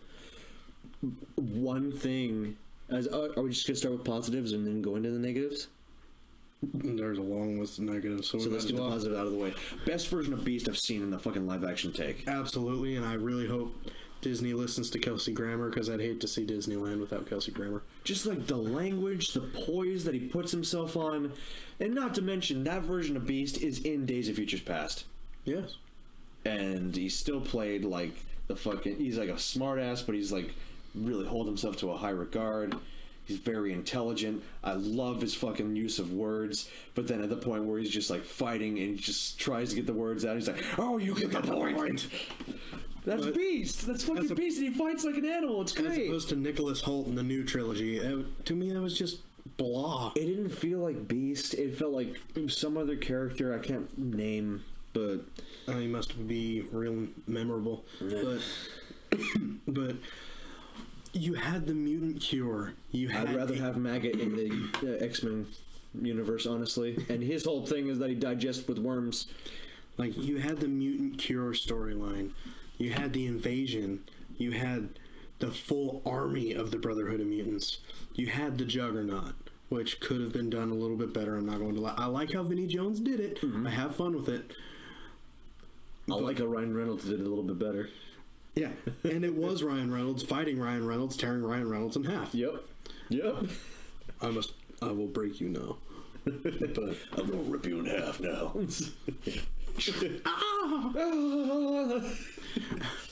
And obviously, I don't know how I feel with Jean axing Professor X. Yeah. I'm not the biggest X-Men fan, so a lot of this is on a dumb mind with me. Oh my god, if we had Trevor on just talking about X-Men, he could probably load our minds up with stuff we didn't even know. Between Trevor and Jeff, because Jeff and Britt over there. Because a lot of what Jeff knows is from direct comic pages. Fuck. A lot of Trevor's knowledge, from my understanding, comes from the old shows. The old shows, the movies, and I think he's read a comic or two. He knows the lore. Like, I hate how not once they can nail the Phoenix Force storyline. How hard is it to nail the Phoenix Force? It's just like cosmic being into a body, doesn't know human emotion, can't express it very well, fucking kills everyone because of it. Like, oddly enough, when you say it like that, the new Dark Phoenix movie, or the most recent X-Men movie, The Dark Phoenix, did it better. Kind of. It made more sense on that aspect. Everything else was dog dick. Went to space, got it in like better Fantastic Four movie, honestly. Dude, it's sad when the worst X-Men movie is better than the best Fantastic Four. I like the 2005 Fantastic Four movies, honestly. I do still like the 2004 one because Eon Gruffudd still made Mr. Fantastic amazing. Oh yeah, he's like, everyone was hoping that he was going to be in the Multiverse of Madness. I was still happy to see Krasinski do it just for the fan cast. Yeah, he said he didn't want to come back. It was more of a one thing to please the fans. I would believe that that's a multiverse version of Mr. Fantastic. I'd believe that. Well, I mean, he dead now. Yeah, but he fucking pool noodles now. Pool noodles. That's what I was thinking when that happened. Pool noodles, fucking pasta, fucking spaghetti, linguine. Mom, Ratatouille? why does this pool noodle feel familiar? Why does it feel like Daddy hug? Well, son, let me tell you. There's been an accident. Sorry, Franklin. It's imagine he's still alive. He still has his face on one of the pool noodles. Hey, Franklin. Did you help a dad out? Are you winning, son? Are you winning, son? Fucking, Could you take me out of the storage shed? It's been a few months now. I'm getting kind of stiff. It's Is it cold. summertime yet? I'm not weatherproofed. I'm not winterized. He's getting like super aged and he's just falling apart like usually pool noodles do. I'm like old leather that's not hydrated. Oh god, just are you winning, son? And he's rubber. That's like double fucking bad. He's like an old rubber band. But hopefully we'll get to see them come back in like Secret War, because if the rumors are true with everyone being able to come back, and Marvel's going to make the money if they do make this choice. They've seen what they can do with the fans and fan service. Yeah. And listening to the fans and giving them what they want with the crossover, like with No Way Home. That's what made Sonic great. Fucking... This just proves that bullying works. Exactly. This is why I said in the first couple episodes, bullying is a necessary evil. Bullying is horrible, but there's some cases where it needs to happen. And it's sad. It's very sad, but it works. It honestly does. Look, damn well Paramount would have died that day if they released Sonic to the world like that. Paramount, like 80 years running, fucking dead from one decision. Well, remember, because they were going to try and dead revitalize... like Blockbuster. They were going to revitalize the Friday the 13th franchise. They were going to try and keep movies out, but due to how awful that Ring movie was in like 2012 or 2013, I don't remember when it came out, that was the last bullet in the chamber. They said it's actually a lot sooner than he thought. It was like 17, 18, around there? Well, yeah, it was so bad. That's how unmemorable it was. The movie was so bad, Paramount said, no, we're not touching horror movies for another 5-6 years. Yeah. You know how bad you have to be for them not to take risk on horror movies? Paramount ran the MCU before Disney bought them. Look at what happened now. I bet you they're biting their ass. But, like, X-Men 3, you had a lot of good shit, but it didn't hold up. Like, the Angel plot line that was really kind of dwindled. It felt like... I feel like you could have done really good with, like, Angel's really, like, afraid of exposing his mutation to his dad. Or, like, well, his dad already knows that he's a mutant, but that beginning scene honestly set a tone that I don't think was followed very well. No, it wasn't at all. Because you had a very emotional... ride. The kid was scared. He thought maybe his dad might beat him, disown him, disgrace him, or whatever. I believe that. I honestly believe that could have been a really good plot line. And for him to just show up again, like, 10, 15 years later, as an adult now, and he was forced to try and get the shot, and he flies out the building. Right. The Angel storyline was underutilized. Mystique was wasted, unfortunately, but I understand because Rebecca Romaine hated the process. That's true. And Famke Jensen, God bless her. I love her as Jean Grey. She's a hell of a lot better than the woman from the new trilogy. Yeah. But she fits the character a lot more. Killing off Scott. Granted, they made Scott into an absolute whiny twat. Well, I mean, he was kind of a whiny twat in the cartoons as well. I mean, that's fact, but this one is like a useless whiny twat. This guy's supposed to be the leader. Yeah. They made Wolverine the leader. The guy who's part-time. Yeah, that... He's Batman of the Justice League. I'm part-time, remember? Yeah. They underutilized the shit out of Colossus in that movie. He was more... Okay, throw me. Yeah. You got two scenes, and they're both throwing the Canadian. They're all silent lines. Not even a Russian accent. Not even a fucking inflection. I don't know. He did talk in the movie because he talked in the movie, but he was in his human form, and Bobby was asking where Rogue was, and she was in line to get the cure. And when he Pyro goes in the bedroom to help someone out, and he gets shot, and he's like, and then you see the fucking Full Metal, and it's fucking badass. And that was X-Men 2 in the house raid. Another reason why X-Men 2 is better. And then he got all the kids out while Wolverine was going, what I can only debate as the better version of a feral Wolverine. Like, yeah, you got that decently well in Logan. It's the only credit I'll give that movie. But, dude, Still, X-Men 2 wins every time. And would you say that they tried to cram too much into X-Men 3, or is it a decent amount? I'll tell you, it's a fact that they tried to cram too much into X-Men 3. If you look at the credits, there are more mutants than you see on screen. There are more named mutants than you see on screen. A Nole, a lizard man, was labeled on the fucking credits. Popular character with the LGBTQ community, like openly gay and mutant. Fucking successful as shit. He's an off character that gets offed in one of the... I'm pretty sure he's one of the characters that's swinging on, like, the fucking water tower or something like that, and he just gets fucking offed by the fucking Brotherhood. Or it's like, oh, no, he was in the Brotherhood. They made him in the Brotherhood. He's in that fucking nameless army. Those are all named mutants. The thing is, with how I can't believe I'm saying this. It's a guilty pleasure of mine, and you know how I look at the MCU, especially now. Yeah. With how the movie looks graphic-wise, it looks a little cartoony in some scenes. And for how campy the movie is, do you think this movie works as an MCU-style movie? Because you have a lot of those dumb throwaway jokes, especially with the regenerating dude, and then Logan kicks him in the dick. Do you think that this movie makes more sense as an MCU X-Men movie than a Fox X-Men movie? Because, like, yeah, I do feel... You have such a great difference from X2 to X3. Yeah. That's what I was about to say. That is, like, there's such a departure from how they were handling the other movies. Very serious tones, too. Like, dealing with the prejudice and, like, genuine fear of people.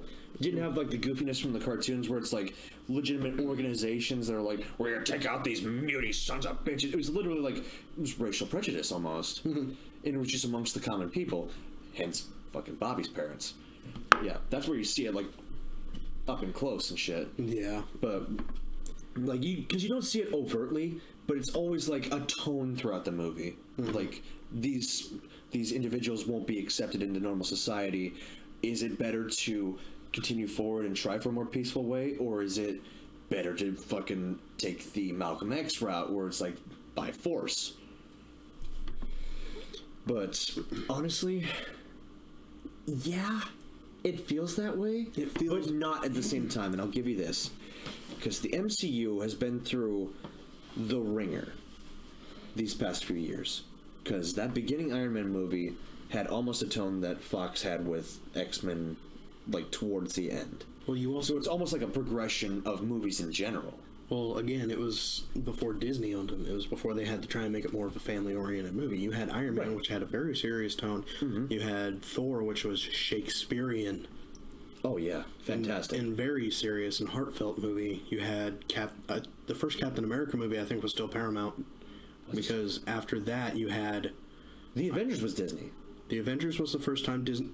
Or no, Iron Man 2 was the last movie that was made before Disney got him. Okay, yeah. And then everything after Iron Man 2 was Disney. All right. I can see the timeline now. For what it was, I believe it was a weird mix where they were trying to appeal to... They realized that there was a lot of kids that were really into these movies. Like, they were trying to give a soft transition, like, yes, we are going to change it, but we're still going to keep enough of it to where a lot of people... It felt oddly, like, kid, like, humorous, almost. Like, Juggernaut, like, even though he is kind of a comical character in the comics a little bit, especially it was a lot of one-liners, and it was a very big departure from what... From a YouTube meme. Oh my god. That thing's been spread around so much, it's, like, ingrained in the back of my head. I'm the Juggernaut, bitch. Is like... I wish that was my catchphrase, but I'm not strong. I'm not big enough or strong enough to fucking think that. But yeah, and they really took away because isn't Juggernaut supposed to be like? He's immortal. Professor X's family. He's his brother. He's half brother, stepbrother, half brother. Yeah, that was useless. Nothing. That went nowhere. That didn't even exist. And I think that they could get away with it. Like, they thought that they could get away with it because Charles was already dead. Sure. So they didn't have that interaction or anything. So he very well could have been, but they didn't utilize it. Yeah. And a lot of the thing Also, is that Juggernaut was hired by Magneto. Mm-hmm. That would have never happened in the fucking comics or the cartoon. Juggernaut prides himself on the fact that he's not a mutant. Mm-hmm. It's literally the helmet that gives him the power. Or it's literally like the gem of Sidorak that gives him his abilities. My powers are purely magical. And anyone calls him a mutant, he instantly kills him.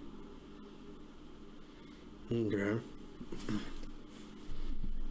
Well, hopefully we'll see something dive into this in the next Deadpool movie, because the next Deadpool movie, I guess, incorporates time travel, which explains why Wolverine's still alive. Because that'll be before Logan. Yeah, that makes sense. I am really happy for that, by the way. I'm really excited for Deadpool 3. And I guess they're going to try and get Anna Paquin back as Rogue. I'm not sure about that one. I heard about that, and I wouldn't be opposed to it. And maybe, hopefully, she finally does a fucking accent for once. I mean, she had the accent a little bit in, like, what, was it Vampire Diaries? Yeah, because she was supposed to be in, like, a southern state. It was Louisiana. Was it Louisiana? Yeah. Okay, so I would have been right. So she's more so in line with, like, what Gambit was sort of supposed to be. And let's talk about, hopefully Channing Tatum just gets his one time. Dude. He was so fucked out of that. I was banking on that movie getting made. I really wanted to see it. Oh, my God. Just because Gambit is one of my favorite ones. Gambit is great. I fucking love Gambit. Like, his storylines are genuinely interesting. He has fucking crossovers with Deadpool. He genuinely has a history with Wade. Well, see, There were that would have been a great Fear and Loathing in Las Vegas Marvel movie.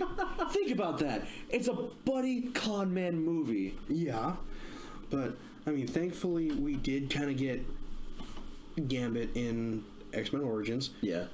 Debatably the only decent thing in that movie. I really liked Remy LeBeau in that movie, honestly. Like, Taylor Kitsch, I think, really nailed his role. They got his powers wrong, though, but I Yes. will fully admit that it was probably the better version of, like, a live screen adaptation. The only live action adaptation. But he had his attitude, his mannerisms down. He had that cockiness to him. He had that southern love to him. He had what I pictured his fighting style being, just absolute Matrix.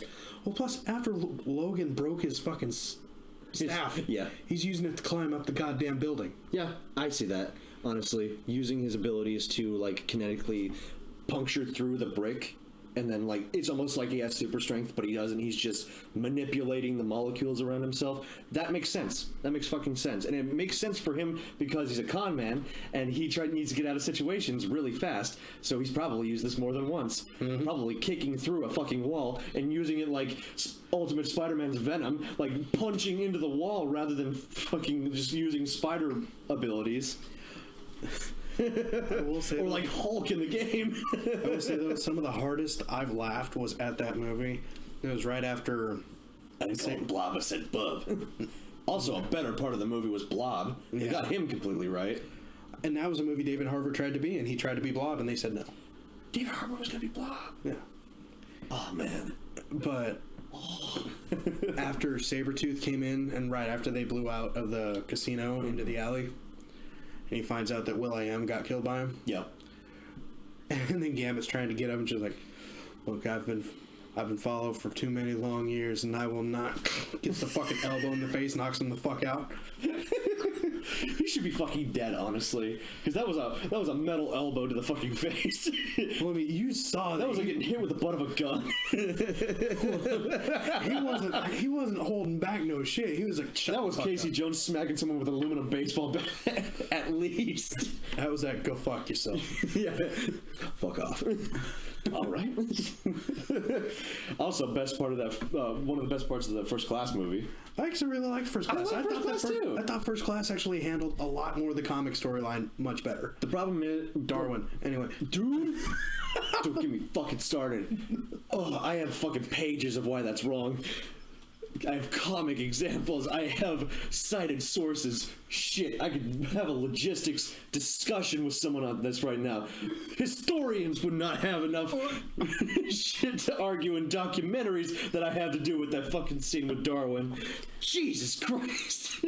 Where's the Tylenol? we're only on 5 out of 10 too, but Jesus Christ. it's only getting more intense. Oh, I'm getting spicy.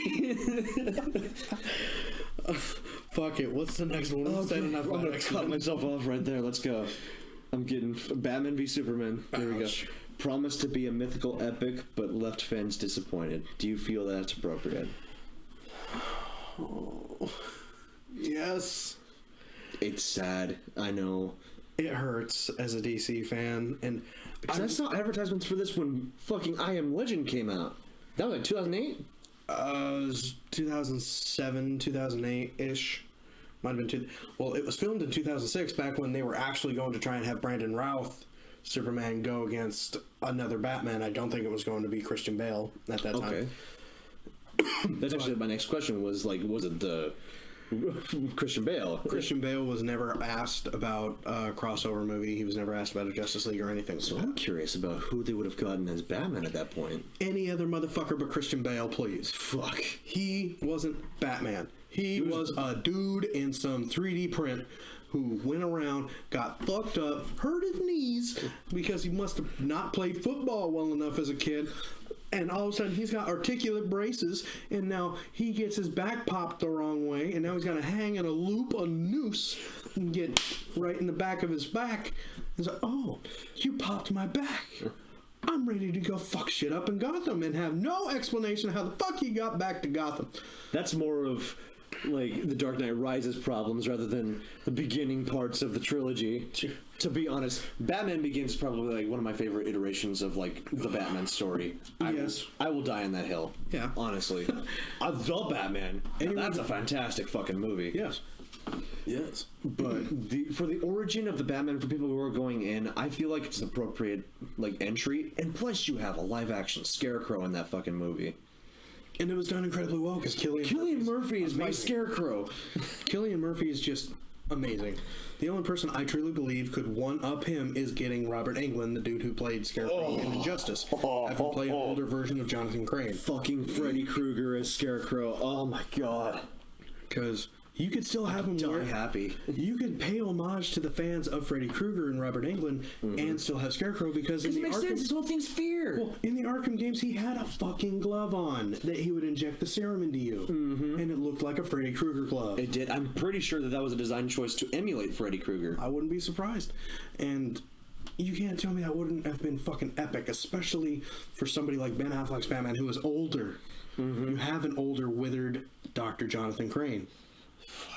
Who has the experience in scaring the shit out of people, right? And has perfected this hallucinogenic toxin. Hell, if you even went as far as to still cast Cillian Murphy, but then have Robert Englund as his dad, which they established in Gotham that he had developed. He was just an asshole. He was just a fucking ass. Oh my god, that tortured his son, and it would make sense for that version of Jonathan Crane as well because he's kind of demented. He kind of takes pleasure in other people's pain, and He's been tortured when he was a child by his own dad. Well, because he kept doing it to his regular people who he would claim were insane, send them to Arkham and make them insane. And he kind of got off on it. That's my favorite scene in Batman Begins with Scarecrow when he does that to fucking Falcone. Falcone. I fucking love that because it shows that Scarecrow is just this fucking sadomasochistic son of a bitch. Oh, he was giggling. Oh, I want that mask. That fucking mask. They scream and they cry. But when it comes to Batman vs Superman, so many different things because they wanted it to be big. They wanted it to be the next billion-dollar movie because you had the Avengers do it. You had almost a gigantic chunk of Marvel movies after the Avengers break the billion-dollar mark, and it became a staple. And they were trying to match that, and with how Snyder was shooting it, it was going to be a very expensive movie to do. I think overall it costed, with merchandising and promotions, almost $200 million. I mean, like, give me this though, because like with ensemble movies, because this is an ensemble movie, yes, like right at the get-go. How much was it for him to make 300? Because that was an ensemble movie as well. That's a good question because 300 was one of his first ones that he really did, and that was fantastic. That was a fantastic movie, and the majority of it was going off of a comic as well. Yes, 300 budget. It shows that Zack Snyder can do really good shit when he's not impeded, or at least like not impeded to a point where it fucks up the story. Fuck, 300 had $65 million. Watchmen had 120. Oh, fuck. After everything, I was wrong. After everything, Batman vs. Superman costed 250. One of the most expensive movies made. It's on the list of top 10. You know why it was probably like the most expensive movie ever made?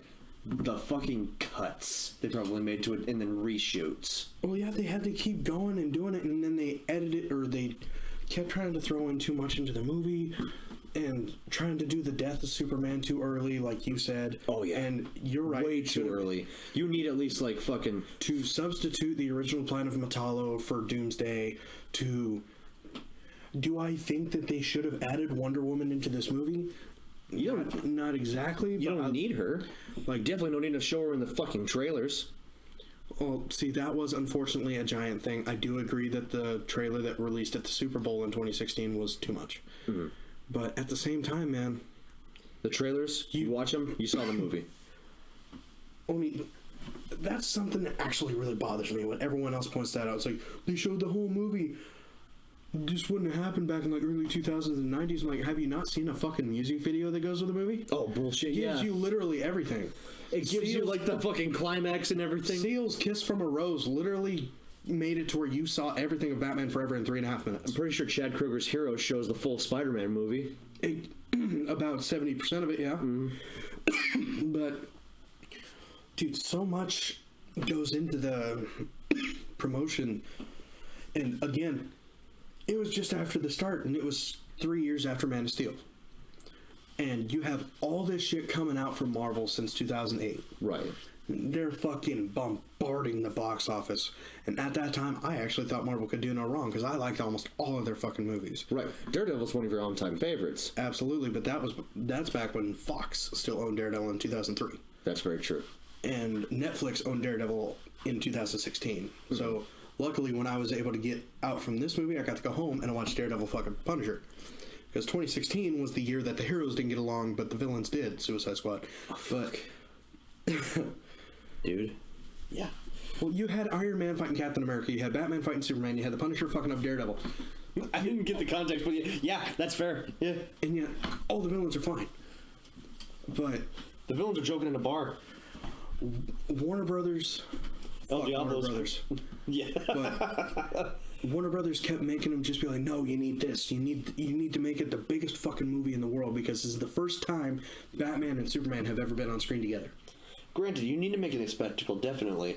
Because if you don't have it as a spectacle, then what's the standard? Right. For especially this type of movie, because it is like basically the first iteration of like parts of the Justice League, essentially. Them assembling and then coming together to fight in the common evil.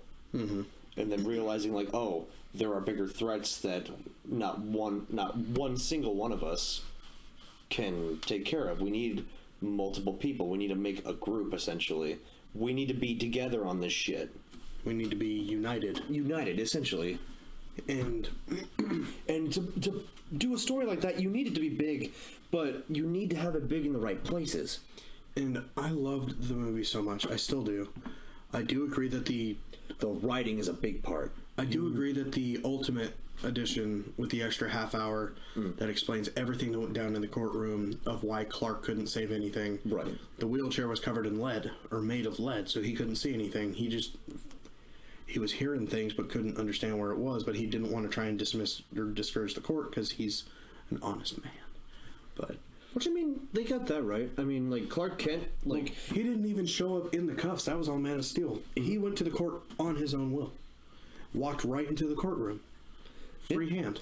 That's one thing I'll give him about his Clark Kent, is that honest man, honest farm boy, doesn't do anything to really go against the law. He's a good Boy Scout. He is genuinely a Boy Scout, and that's Superman. And, like, I love... Ben Affleck's Batman, especially that warehouse fight scene. I still, to this day, sounds like I'm jumping on a bandwagon, I'm sure. He had the greatest fight scene as a Batman. Especially, it was pretty fucking cool. Especially bashing everything. That's one of the few things I really hated about the Dark Knight trilogy. Those fight scenes were awful and way too cut. Yeah. They cut too many times. It was disgusting. It was like I was watching Iron Fist fight. Want to talk about a superhero? that failed so bad as a show. You had a blind guy, a blind lawyer at that was taught in a fucking garage by another blind guy. And I whoop some ass. He whoops more ass than the guy that knows every martial art known to man. He was taught in a fucking Magic Kingdom. Might as well be Disney. Yeah, who had to fight a dragon to win the Iron Fist. Killed a dragon. Killed the dragon, you're right. And, yeah, got beat by Daredevil. And hugged it to death and then got the Iron Fist tattoo. That's actually where it burn came. mark. They show that in the show. I didn't get that far. Didn't get that far. I didn't think it was worth it. I didn't think the brain cells were worth it. It's not. I had to force myself to finish That's season why the brain cells on that liquor cabinet were better than the time I wasted on Iron Fist. There's a better Iron Fist than the Iron Fist tournament. Just fuck off with the tech and shit. Oh, God.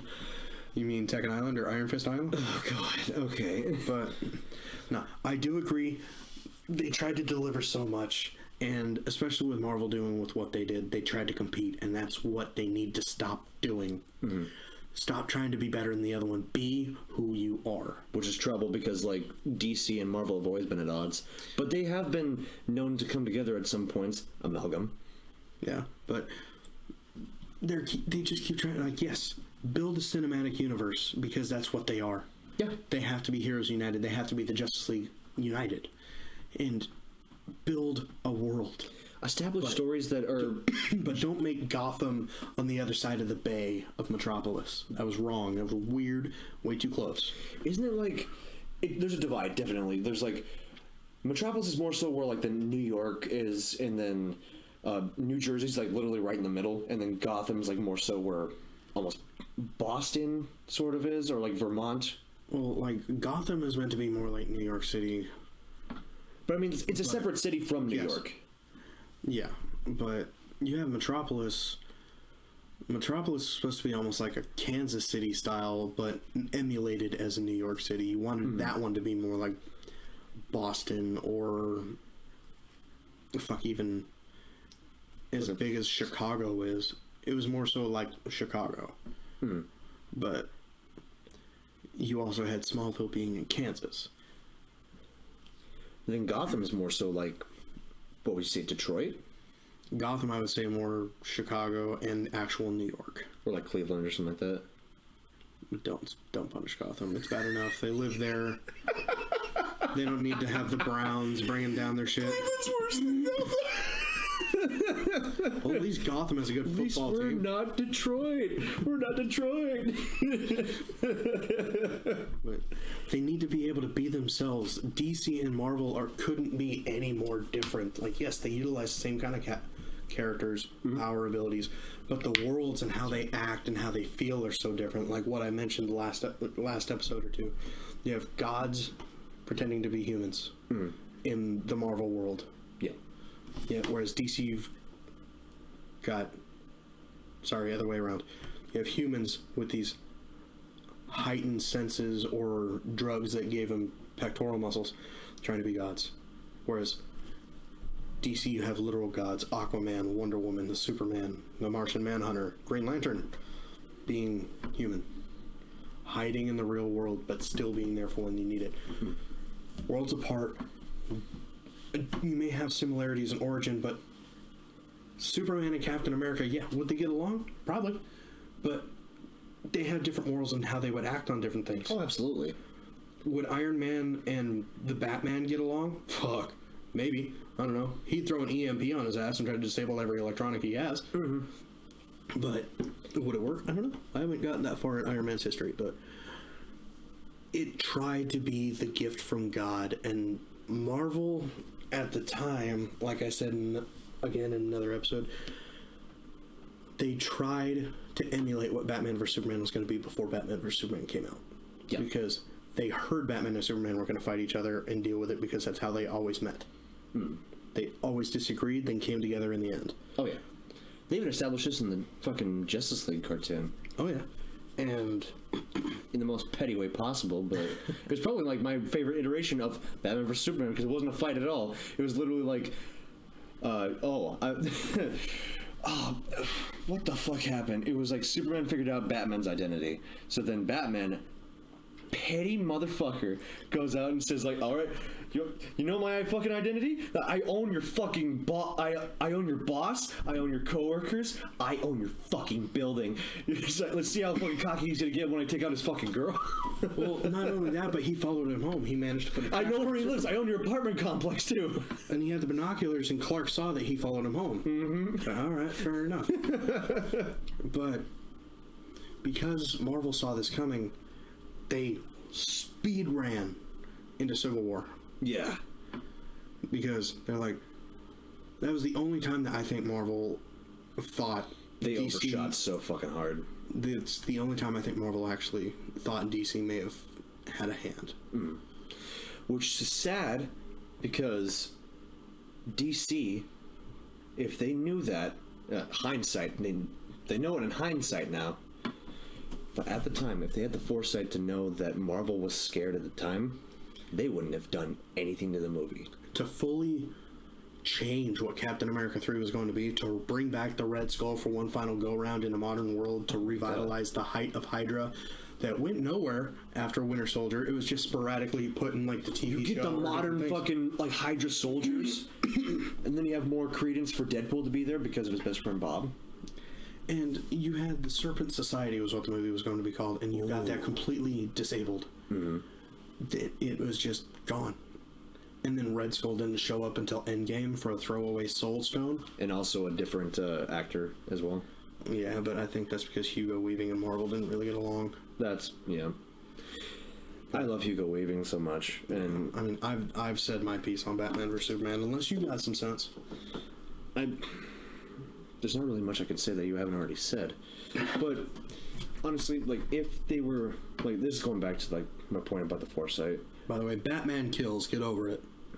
Every iteration of Batman has killed outside of George Clooney. Mm-hmm. They don't like it. They've had to do it before.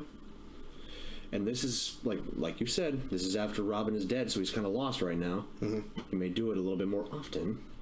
He has guns in the Batmobile. Well, I mean, every Batmobile has guns. Yeah. And they're usually for, like, taking out walls or something like that. Hell,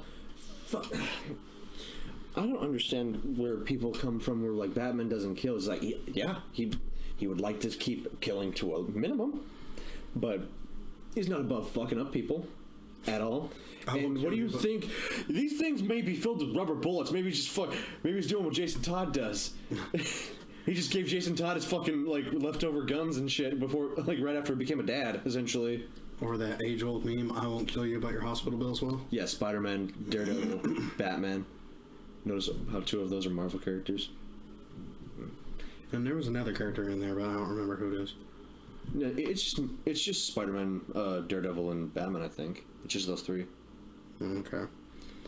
I mean, but having the foresight to know that you have something that people are afraid of, that's a fucking golden ticket to a good sale on fucking tickets and everything.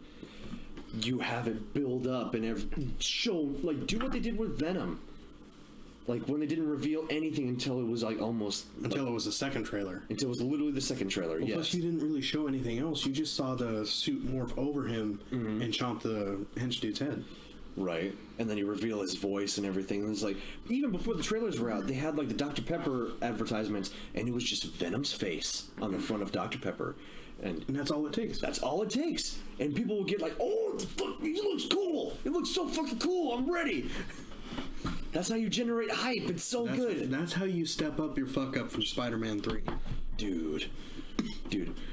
I'm not even mad. I saw Spider-Man 3 in theaters for free, so... So did I. Yeah. Alright. I think we've said enough about Batman vs. Superman. Yeah. Green Lantern. Another DC movie. Ryan Reynolds is the best part of this movie. This ruined Ryan Reynolds' hope. This ruined Kilowog. This ruined Ryan Reynolds' hope of the Green Lantern, who was his favorite comic character outside of Deadpool. Mm-hmm. He wanted it so bad. Why do you think he started a gin company? He had to drink his sorrows away. He accepted it without having the script. He didn't care. He wanted... Oh, he was all over it. He wanted the Green Lantern, but once he got there and everything was animated, which the mask, I'm sorry, was awful. Awful decision. I will give the movie this. I like the suit. I like how the suit works. but the mask was wrong. I do like how they had Kilowog's training example. Michael Clark Duncan is, rest in peace. Oh, yeah. Mark Strong as Sinestro was fucking phenomenal. That fits so fucking well. Tomar Ree was well done. Every Lantern member was beautiful. The Guardians, very well done. But the thing was, the CGI animation, granted, yeah, it's kind of like watching Speed Racer. 80% of it's fucking CG.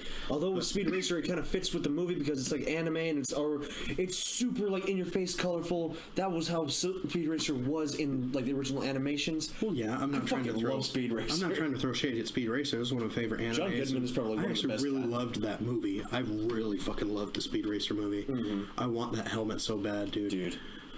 I want that like tiny model of like the Mach 6. The Mach 6? Shit. That'd be really cool.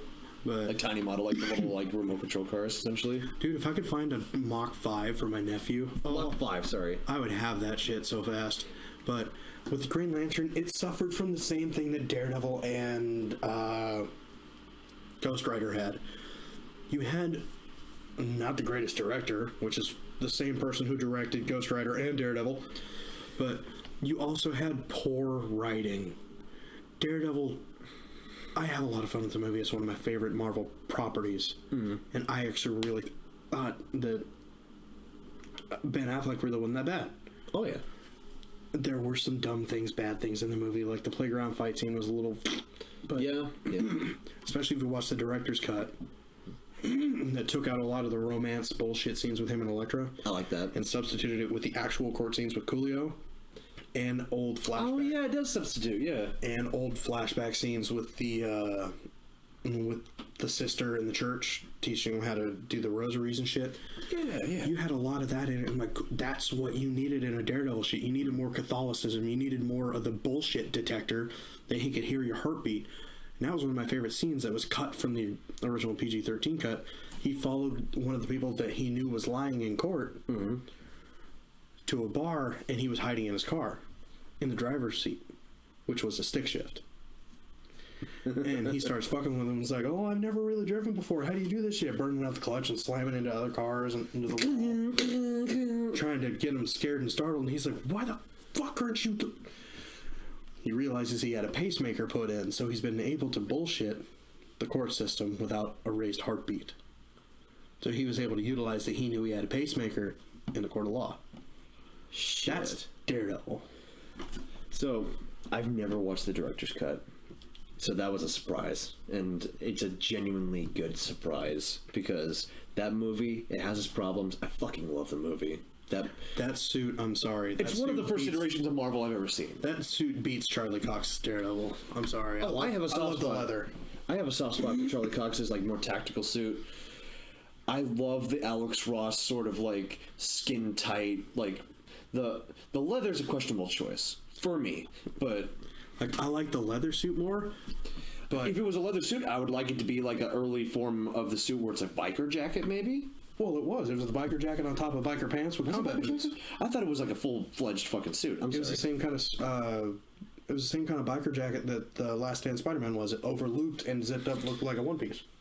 Okay, all right. And I may like the leather better, but as our decorations prove, Charlie Cox had the better cowl.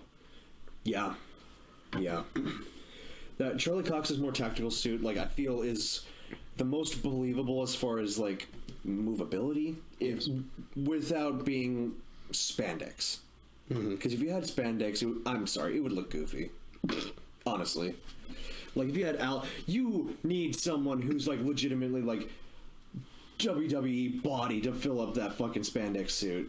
Yeah, for it to look intimidating, like in an Alex Ross painting. Yeah, because like that shit's just cloth on skin. But like with Green Lantern, though, when it came to the Lantern show, I was so excited. Speaking of CGI on skin, yeah, I wanted to see it so bad because I, much like Ryan Reynolds, really love the Green Lantern Corps. Oh yeah, and I couldn't wait to see Sinestro. You had the perfect cast. You had an amazing choice, but this is another one of those movies that suffers from your big bad being a fucking cloud. Parallax. Yeah. I've never seen a movie with parallax that I asked someone next to me for some Docalax so I could spend time in the bathroom. Would have got more production done. But shit. And the secondary villain was just a throwaway. Like, I liked the actor. He was great. But constantly screaming and whining. It felt like I was watching Will fucking Ferrell. Fucking Megamind or something like that? At least Megamind, I don't see Will Ferrell and he's not screaming. But doing like Talladega Nights, scream. Oh, it's like shit. he's trying to be Sam Kinison, but he's not funny. Help me, God! Help me, Tom Cruise! And this movie actually was the first one to establish Amanda Waller. Really? Yeah, because Waller is the one that hired the bald dude who got the fucking alien blood on him by Abin Sur to do the alien autopsy. Amanda Waller picked him up to do that. Oh, shit. I didn't even realize that. I haven't watched the movie in years, so... And if I remember right, I think it was... I know Viola Davis is the one that does her now, and she does perfection with Waller. That's Waller. You properly learned to fucking hate her. Mm-hmm. Just like in the cartoon. The cartoons have, like, sort of a sympathy almost, where she's just doing what's right for the country, essentially. But she's doing it in a really corrupt way. I'd believe that with Viola Davis if she wasn't such a raging bitch in the fucking movies. Oh my god. But she's played so well. Like, this is another example of, like, the character feels like the character. But see, this is another one that... Because I was right, it was Angela Bassett. It was the Queen of Wakanda who played Amanda Waller in this movie. Talk about a good performance, dude. I will say this. If this movie would have sold the way we all hoped it would, I might not have had Angela Bassett as Queen of Wakanda. Yeah. And if I didn't get her as Queen of Wakanda, I would not have felt that emotional and love-driven and painful at the new Black Panther movie. Mm-hmm. She made that movie well worth its time in awards. Fantastic movie. Down to the last minute details. Yeah, see, I do give credit to Marvel. Sometimes. Namor?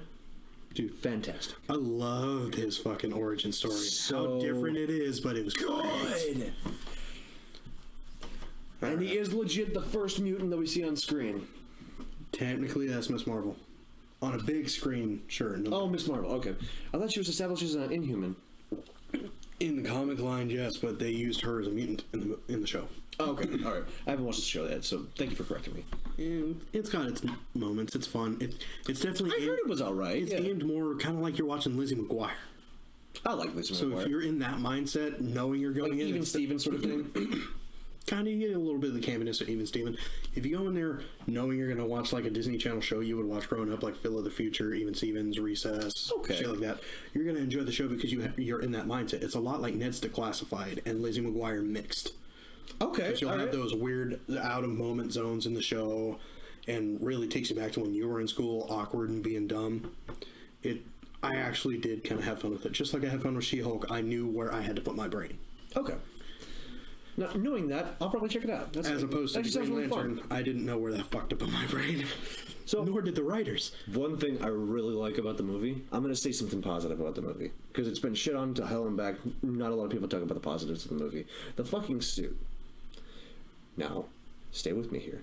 The design of the suit. I gave credit to the suit, sir. The way that it's like the veins from the middle of the chest going to the ring and then coming back to the chest to recharge, I think that's fucking perfect. You don't have to have solid colors on solid colors. The light, the way that they're able to give it light so that the middle glow to the ring and it's manually being charged by the main power core of the suit. That's fucking brilliant. Yes. And I'll give them credit for this. It's very hard to animate people. Oh, yeah. Very hard without making it, like, uncanny. And I agree. Like I said, I definitely like the suit. I like how Injustice did a little more tactical, armored built suit, but you still have the projection of the lantern in the It makes sense for like a police force in space, yeah. Yeah. But I'm really, really hoping James Gunn don't fuck up my Green Lantern, dude. That's all I gotta say about that. What Green Lantern would he take care of?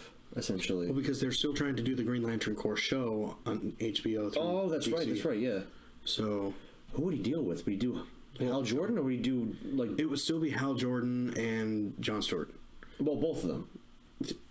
Basically, yes. Okay. They wanted to try and do an ensemble. They wanted to try and throw in Guy Gardner and Kyle. Kyle Rayner. Thank you. And I'm like, cool. I do think that James Gunn would be better suited for those two because they're not really known. I think that Guy Gardner would be really good for James Gunn, honestly. Because Guy Gardner's a fucking idiot. Guy Gardner kind of feels like Peacemaker a little bit. He's kind of bullheaded. He thinks he's the shit. But like Peacemaker has he has a genuine kind side to him. Guy Gardner's a fucking piece of shit. Peacemaker kind of has that weird inside moral to him. Yeah. But he feels like he is doing the right thing because of the way he was raised by his dad. And like, as long as he doesn't go that far. And we already have Peacemaker and we already have that personality, so why would we really need Guy Gardner? I don't need to have an overdose of so many same personalities. Unless they make him comedy relief because he's so like up his own ass and stupid and really like a fucking piece of shit. So you basically want to make him Kronk? No, like at least Kronk's likable. Kronk's great. I can't stand Guy Gardner. Like Guy Gardner gets his ass kicked by Batman. Who doesn't? Everyone gets his ass kicked by Batman. It's kind of like a league inauguration. Welcome in. Yeah, so you've met Batman? Bruce Guy? If you find any teeth lying around, they're mine. They're mine. What's number 2? What DC movie is number 2? Let's not lie to ourselves. Oh. Wonder Woman 84. This is 2? What the fuck is 1, Steel? What the It's probably gonna be Steel. It's probably modern like comic movies, but I wouldn't put him against him to make it Steel. That's another DC movie. Wonder Woman 84, dude, you're goddamn right it didn't live up to the original because Patty Jenkins had full creative control. I'm not going to say she's a bad director. She had great episodes of Breaking Bad. She did great in the Star Wars world, and I know she's going to do great with the Star Wars movie she's doing on. I think she's got Rogue Squadron. Oh, yeah. I'm excited for that. It was one Rogue of my Squadron was a great game. I love that game growing up. It was one of my favorite N64 things. And I know she's got a love for the fantastical. Mm-hmm. And hence why she wanted to put the golden suit in there. Well, I love what she does with Wonder Woman, but what made the first Wonder Woman movie so good, and I hate to sound like I'm trying to give every bit of credit to Zack Snyder, but when Snyder was on the first one, he made it more of a... It was like a war story. In the war. It was a war story, yeah. And after Batman vs. Superman and her fucking up Doomsday helping out Superman, you also had the first Wonder Woman movie. You've established her as an absolute goddess, warrior, princess. Now, where did she come from? Who could backhand Xena without thinking twice. Oh, yeah. And not scuff a nail. You had this amazing warrior princess, and yes, Wonder Woman has her love of humanity. She has her, I don't want to say feministic side, to where she shows sympathy and cares for people, but at the same time, like she has told Batman many times, I don't waste my time fighting my villains over and over. If I can make sure they don't get back up, they're not getting back up. The reason why a lot of her villains keep coming back is a lot of them are fucking gods. Yeah. Undying gods that would have been killed if they were any somewhat modicum of mortal. To where you have her in 1984, Snyder's gone, the seriousness is gone. It feels like a Marvel movie. Doesn't it? Kind of, but it feels like a misplaced Marvel movie. When I was watching this, I felt like I was watching the 70s version of Wonder Woman from Linda Carter. I mean, that could be a good thing or a bad thing depending on what you're talking about. Like, I liked the opening scene in the mall. Yeah. I had a lot of fun with that. I was done with that. The bright colors, I liked it. I dug it. It felt very Wonder Woman, but it did feel like it was when you got to the Wishing Stone. Yeah. And you have Kristen Wiig, which I love her as Barbara Minerva. Yeah, she fits. Especially as Cheetah. I really liked her personality. She was my favorite part of the movie. And that sounds fucked because I really love Pedro Pascal. And Pedro Pascal looked like he needed to pay off some furniture or something. So he just said yes to this movie. He was definitely buying by his fucking motto: "Life is good, but it can be better." You could change the channel and watch me in The Mandalorian for something better. But you had a movie that established Simon Stagg, one of the greatest people who loved to flip Batman the shit because he didn't give a shit who the fuck you were talking to. You had Maxwell Lord absorbing the Wishing Stone and becoming the Wishing Stone, basically neglecting his child.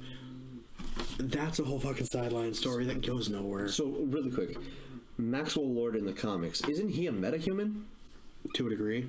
Because, like, his main thing is that he can persuade people. Like, that's his whole thing. He's like Purple Man from Jessica Jones. Just nowhere near as cool or good. Yeah, fair. Because he's no David Tennant. Anyway, I love Pedro Pascal, but David Tennant wins. Yeah, I will fully agree with that.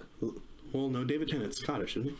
He's Scottish, yeah. Yeah. That's why he's playing Scrooge McDuck. Yeah, I almost said British, but he's just really good in the British show.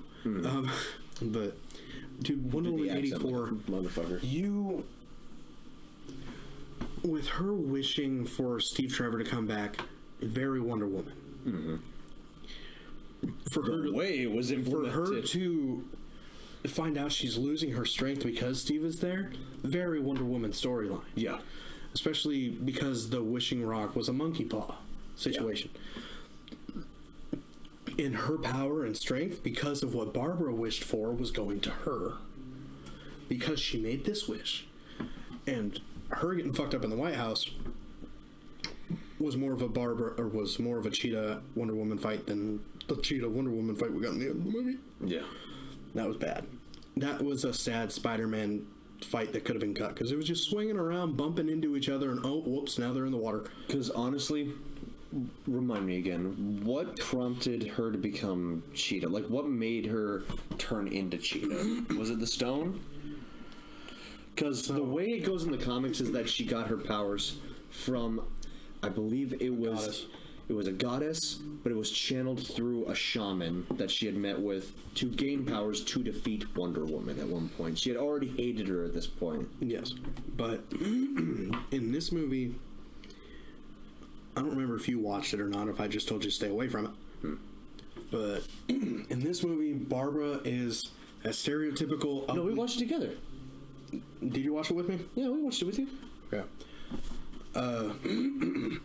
Barbara is that stereotypical ugly girl in the 80s to where she discovers her after she's wishing on the stone because she's a historical person who says what the stuff is and what it's worth in the museum for its show. You know what I just realized when you said that? It definitely did feel like 16 Candles. It felt so much like that. And as soon as she made the wish on the stone to be more like Diana, because Diana saved her from that dude feeling her up on the walk home. I mean, that makes sense for the character, at least for that moment. Yeah. And I'm like, all right, cool, female empowerment, back up your sisters, do what you would. That's Wonder Woman. That's a Wonder Woman thing to do. Absolutely. I mean, hell, in the cartoons, there were dudes that were like, I have a Wonder Woman costume that I put on every now and then. It makes me feel powerful. Fucking love that scene. I mean, wouldn't you? Dude, Bubba did that. For me. Yeah, because for you. I bought the costume for him. And he fit it so well, but he couldn't feel his balls for about an hour afterwards. He was filling that suit out. Yeah, we had to go to a 7-Eleven to get beer. Was it like a cheaper like Linda Carter suit, or was it like the more modern rendition? It was like a mix of half and half. It was really more the 90s version Wonder Woman, but before she got pants. So it was still like the fucking like the bikini cut essentially. Yes. But she wished to be like her, and after she made the wish on the stone, she started to gain herself beauty. And all she did was take off her poodle skirt and her glasses, and people started noticing her. I'm like, oh, this fucking old trope. Oh, this is great. This is great. Honestly, I think she was hotter with the glasses on. Yeah, me too. I'm like, oh, cool, you're gorgeous. Well, you took your glasses off. That's why, you ugly cunt. But... And then she starts getting her speed and agility back, and she starts being mean to her homeless friend that she talks to every now and then. And pisses him off, and she starts going rogue and wears a leather jacket to signify if you wear leather, you're the bad guy kind of thing. I fucking love leather jackets, and I'm a teddy bear. And once she starts getting closer to her and starts getting stronger, she starts seeing and noticing that Diana is not acting right.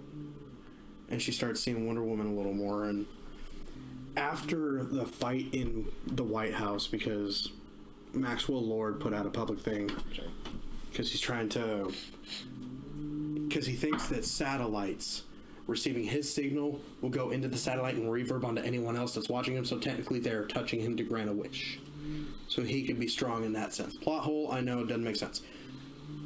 Welcome to Wonder Woman, 84.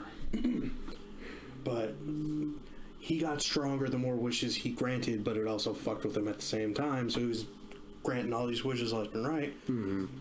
But after Barbara saves him from the White House and puts her on the helicopter, he's like, if there's any way I can help you, holds her hand.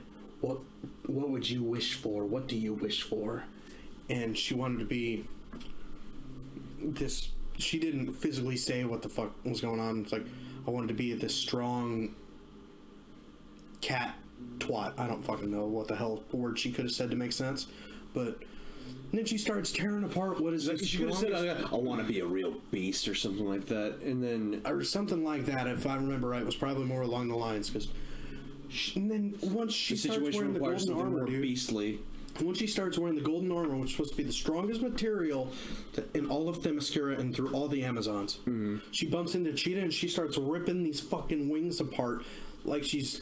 Hasn't been oiled in a while. You know, like you're itching your scalp. Jesus Christ.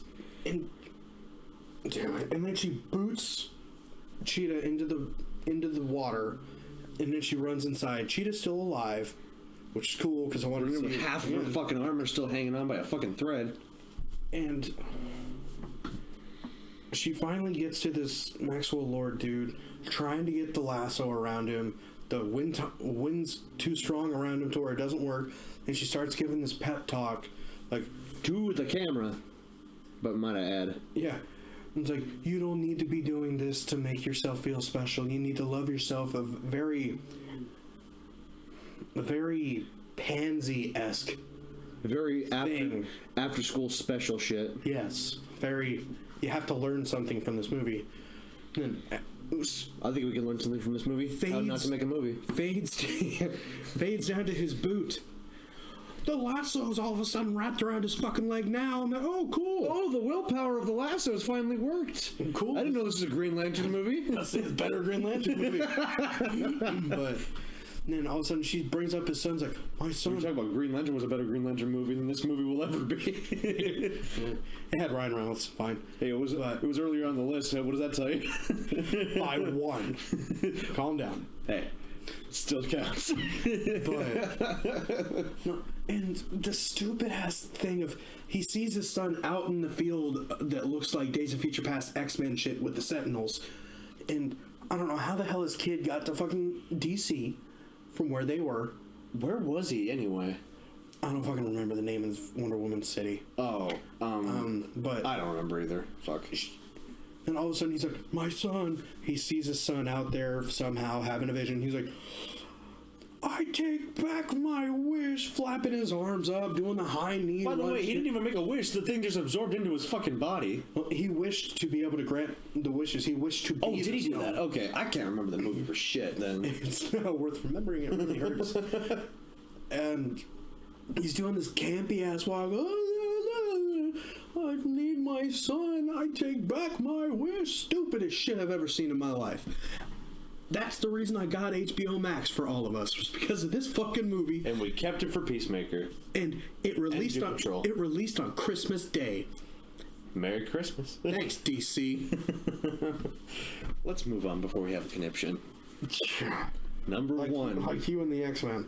Am I right? Is number one Steel? Eternals. Going back to a Marvel movie. Okay, cool. I totally agree. But Totally agree. dude, this movie was boring as fuck. Number one, The Eternals was an underwhelming drama. Nothing. I've happened. never watched The Eternals. Nothing So happened. literally going off what you're saying about it.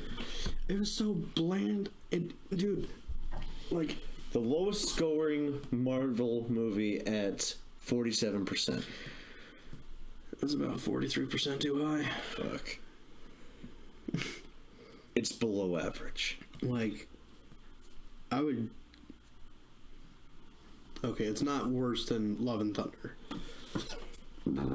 Oddly enough, I don't know why that one isn't in here. Well, because everyone still wants to give credit, and Taika Waititi's an astonishing director, and he's so great he can do no wrong. Taika Waititi is... I'm not trying to defend him, because... Yeah, a lot of reasons. I don't know the guy. He's probably a decent dude. Probably, honestly, a decent guy. He knows what he wants to do. But when and, you purposely make a movie that you know is going to piss off fans because you wanted to piss off the fans... Okay, I didn't know that. So, kind of a piece of shit for the He said, I purposely want to make a bad Thor movie. Why Thor? You could have picked a D-list fucking hero and done that. And then Darkhawk. You could have made a bad Darkhawk movie, and I would have fucking believed you. Because of all the retards out there who thought Ragnarok was good, thought he could do no wrong. Excuse me, I'm standing right here. I'm well aware, and I have a helmet for you, too.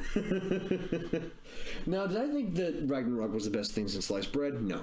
It has its problems. Hulk.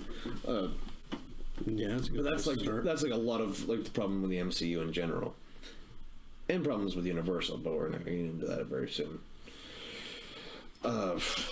Ragnarok in general is like, I like how they set it up. Honestly, for a Planet Hulk movie, if it was ever going to be one, because it feels more like a Planet Hulk movie than does a Thor movie. Because half the movie takes place in where Planet Hulk was supposed to be. And you have one of the best characters, Beta Ray Bill, as a fucking face. Well, Mount Rushmore on the fucking side of the fucking Coliseum. Well, Man-Thing was also up there, but at least he got screen time in Werewolf by Night. Yes, in a much better property. I'm not saying that. I'm not defending Ragnarok at all. I fucking enjoy watching the movie. Not my favorite at all. Werewolf by Night, one of my favorite Marvel properties. Man-Thing is fucking great. Love it. Just the way they executed it was so good. Make more shit like that. The special presentations were the best idea they've had since fucking Iron Man. And from what I'm understanding, I think they are going to do more special presentations, especially around Halloween-esque type heroes. Mm-hmm. I think they were planning to do a Halloween-esque presentation with Ghost Rider. I believe that. Some kind of jackal demon-looking dude who's holding a book, looks like Goblin, but he's wearing a weird robe. Mephisto. No, he looked like Rumpelstiltskin, but didn't have a hood. Nightmare? Maybe. I'd believe it. Then there was another one that I was really excited for. Brother Voodoo. I keep on hearing rumors about Brother Voodoo special presentation being made. Well, Brother Voodoo, from my understanding, might be in. Oh fuck! I showed you the damn thing. The Doctor Strange. Sorry, Secret Wars. No, not Secret War. I don't fucking remember what. God damn it! No. Midnight Suns. I mean, I believe he's in Midnight Suns. Or yeah, it was Midnight Sunset. I found it. Because you had Doctor Strange, you had Blade, you had Black Knight, you had Moon Knight, you had Werewolf by Night. A lot of ites. Ghost Rider, and they're trying to get Norman Reedus. I'm sorry, but I disagree heavily. You had Death Rider, you had Punisher, and Brother Voodoo as well as Mephisto. You also had Carrie Jones coming back as Man-Thing. You had the same woman coming back as Elsa Bloodstone. You had Blackheart, which I'm sorry, but Blackheart maybe hold off until Mephisto's already had something going on. Mm-hmm. And you had Zarathos. Okay. Zarathos, they're wanting to try and get Ian McShane, so we'll see what happens. Ooh. That might be cool. Ian McShane's a great actor. And I feel like if you put him into comic book movies, you can do a lot of really good shit with him. Mm-hmm. Hell, he was the one I expected them to cast for Odin, since he already played Odin in fucking American Gods. Mm-hmm. And then I love Anthony Hopkins as Odin. I think he fits the role really well. Oh yeah, absolutely. Are you Thor, god of hammers? That's one thing I'll give Ragnarok. That scene right there where he lets go of the hammer essentially and just becomes the god of thunder, and he rides into the immigrant song. Fucking love that shit. I'll give it that. I thought that was one of the campier things. I like the entrance. I love the campy of comic book movies. You kind of have to keep them campy, or else they lose their Yes, I agree. But at the same time, you had his legendary entrance into Wakanda in the Infinity War. Yeah, that was way better. Granted, yes, we got to see Odin Force Thor. We got to see a very pissed off Thor. Oh yeah, and laying waste to people in the Bifrost. Which, side note about the Bifrost, ever since Loki fell off and rebuilt it, it now has side rails. Loki's all about safety. That show did Loki very well. I like that one. And I can't wait for Loki Season 2. Dude, I'm excited. I'm hoping to see more Moon Knight here pretty fucking soon. Dude! Yes! I hope he interacts with Werewolf by Night, but I'm not holding my breath. Because, that was their origin. That's how they originated. I hope it's a situation where Werewolf by Night is losing control or something like that, and he's literally being hunted down by Moon Knight because he's in the way of finding some way to get out of Khonshu's contract. I'd believe that would be a legitimate plot line. Yeah, I could see that. I could see that for at least 2 episodes, and then Werewolf by Night kind of goes on his own way. I'd like to see... Well, because then you'd also have Blade hunting him and almost be... That would be almost a Midnight Suns show. Well, that's what that cast was allegedly for, was something for Midnight Suns. Curiosity. How long is this one? Yeah, let's check that really quick. Let's talk about that. We're running on... Where are we at? I have to edit the shit out of this. I don't see the timeline. 1 second. Full screen. Didn't you say it'd be up top? We're at 2 hours 15.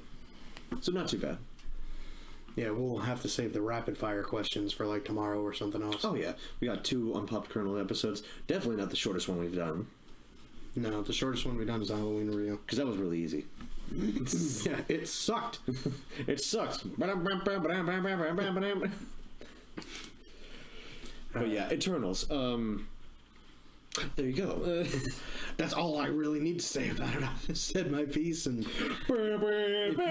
if you want to experience fucking Avengers thing, if you want to experience this bloodshed for yourself, well, you may have to, because some of the stuff from this movie is going to play into the new Captain America, because that island of Tiamat, I guess, is supposed to start holding adamantium.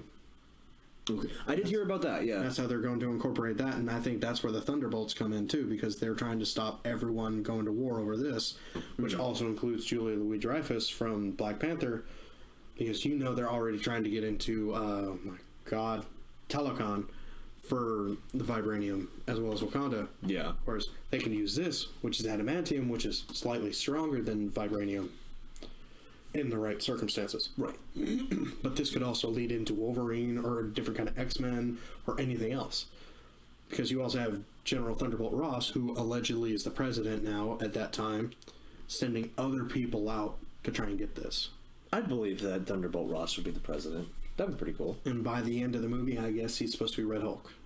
Oh, I've waited so long. Harrison Ford, don't let me fucking down.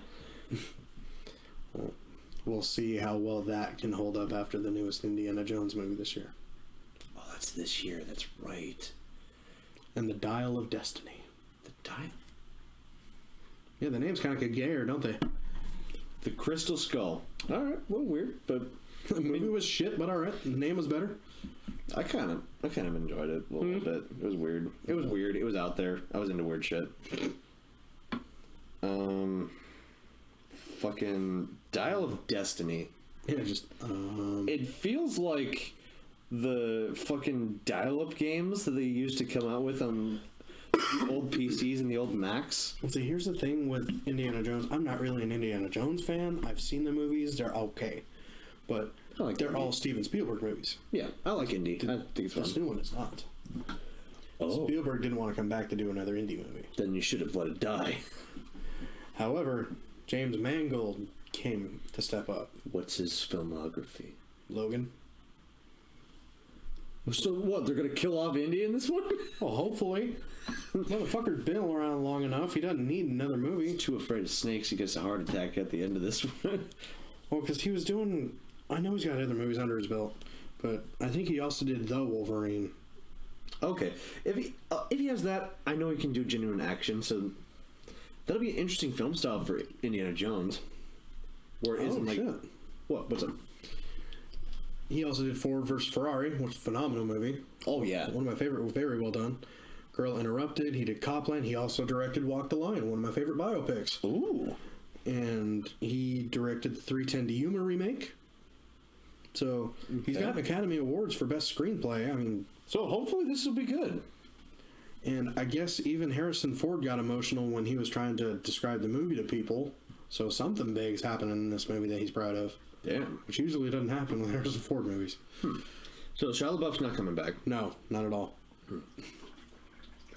That's my plans. Sorry. But no, I think this actually might work. Apparently, Timothy Chalamet got hired on to do a Bob Dylan biopic. That makes sense because the motherfucker looks like him. Oh yeah. Oh my god. Now that you mention all that, I'm kind of looking forward to it. I hope we get a trailer pretty soon. Well, the trailer already dropped. Oh, it did? So I'd have to show you that here in a little bit. But we will end out this episode on this. We promise to get back to quick fire questions next time. Until then, I am that guy. I'm Dr. Squiggles. And this is your first Unpopped Kernal. Stay poppin'. Stay poppin'.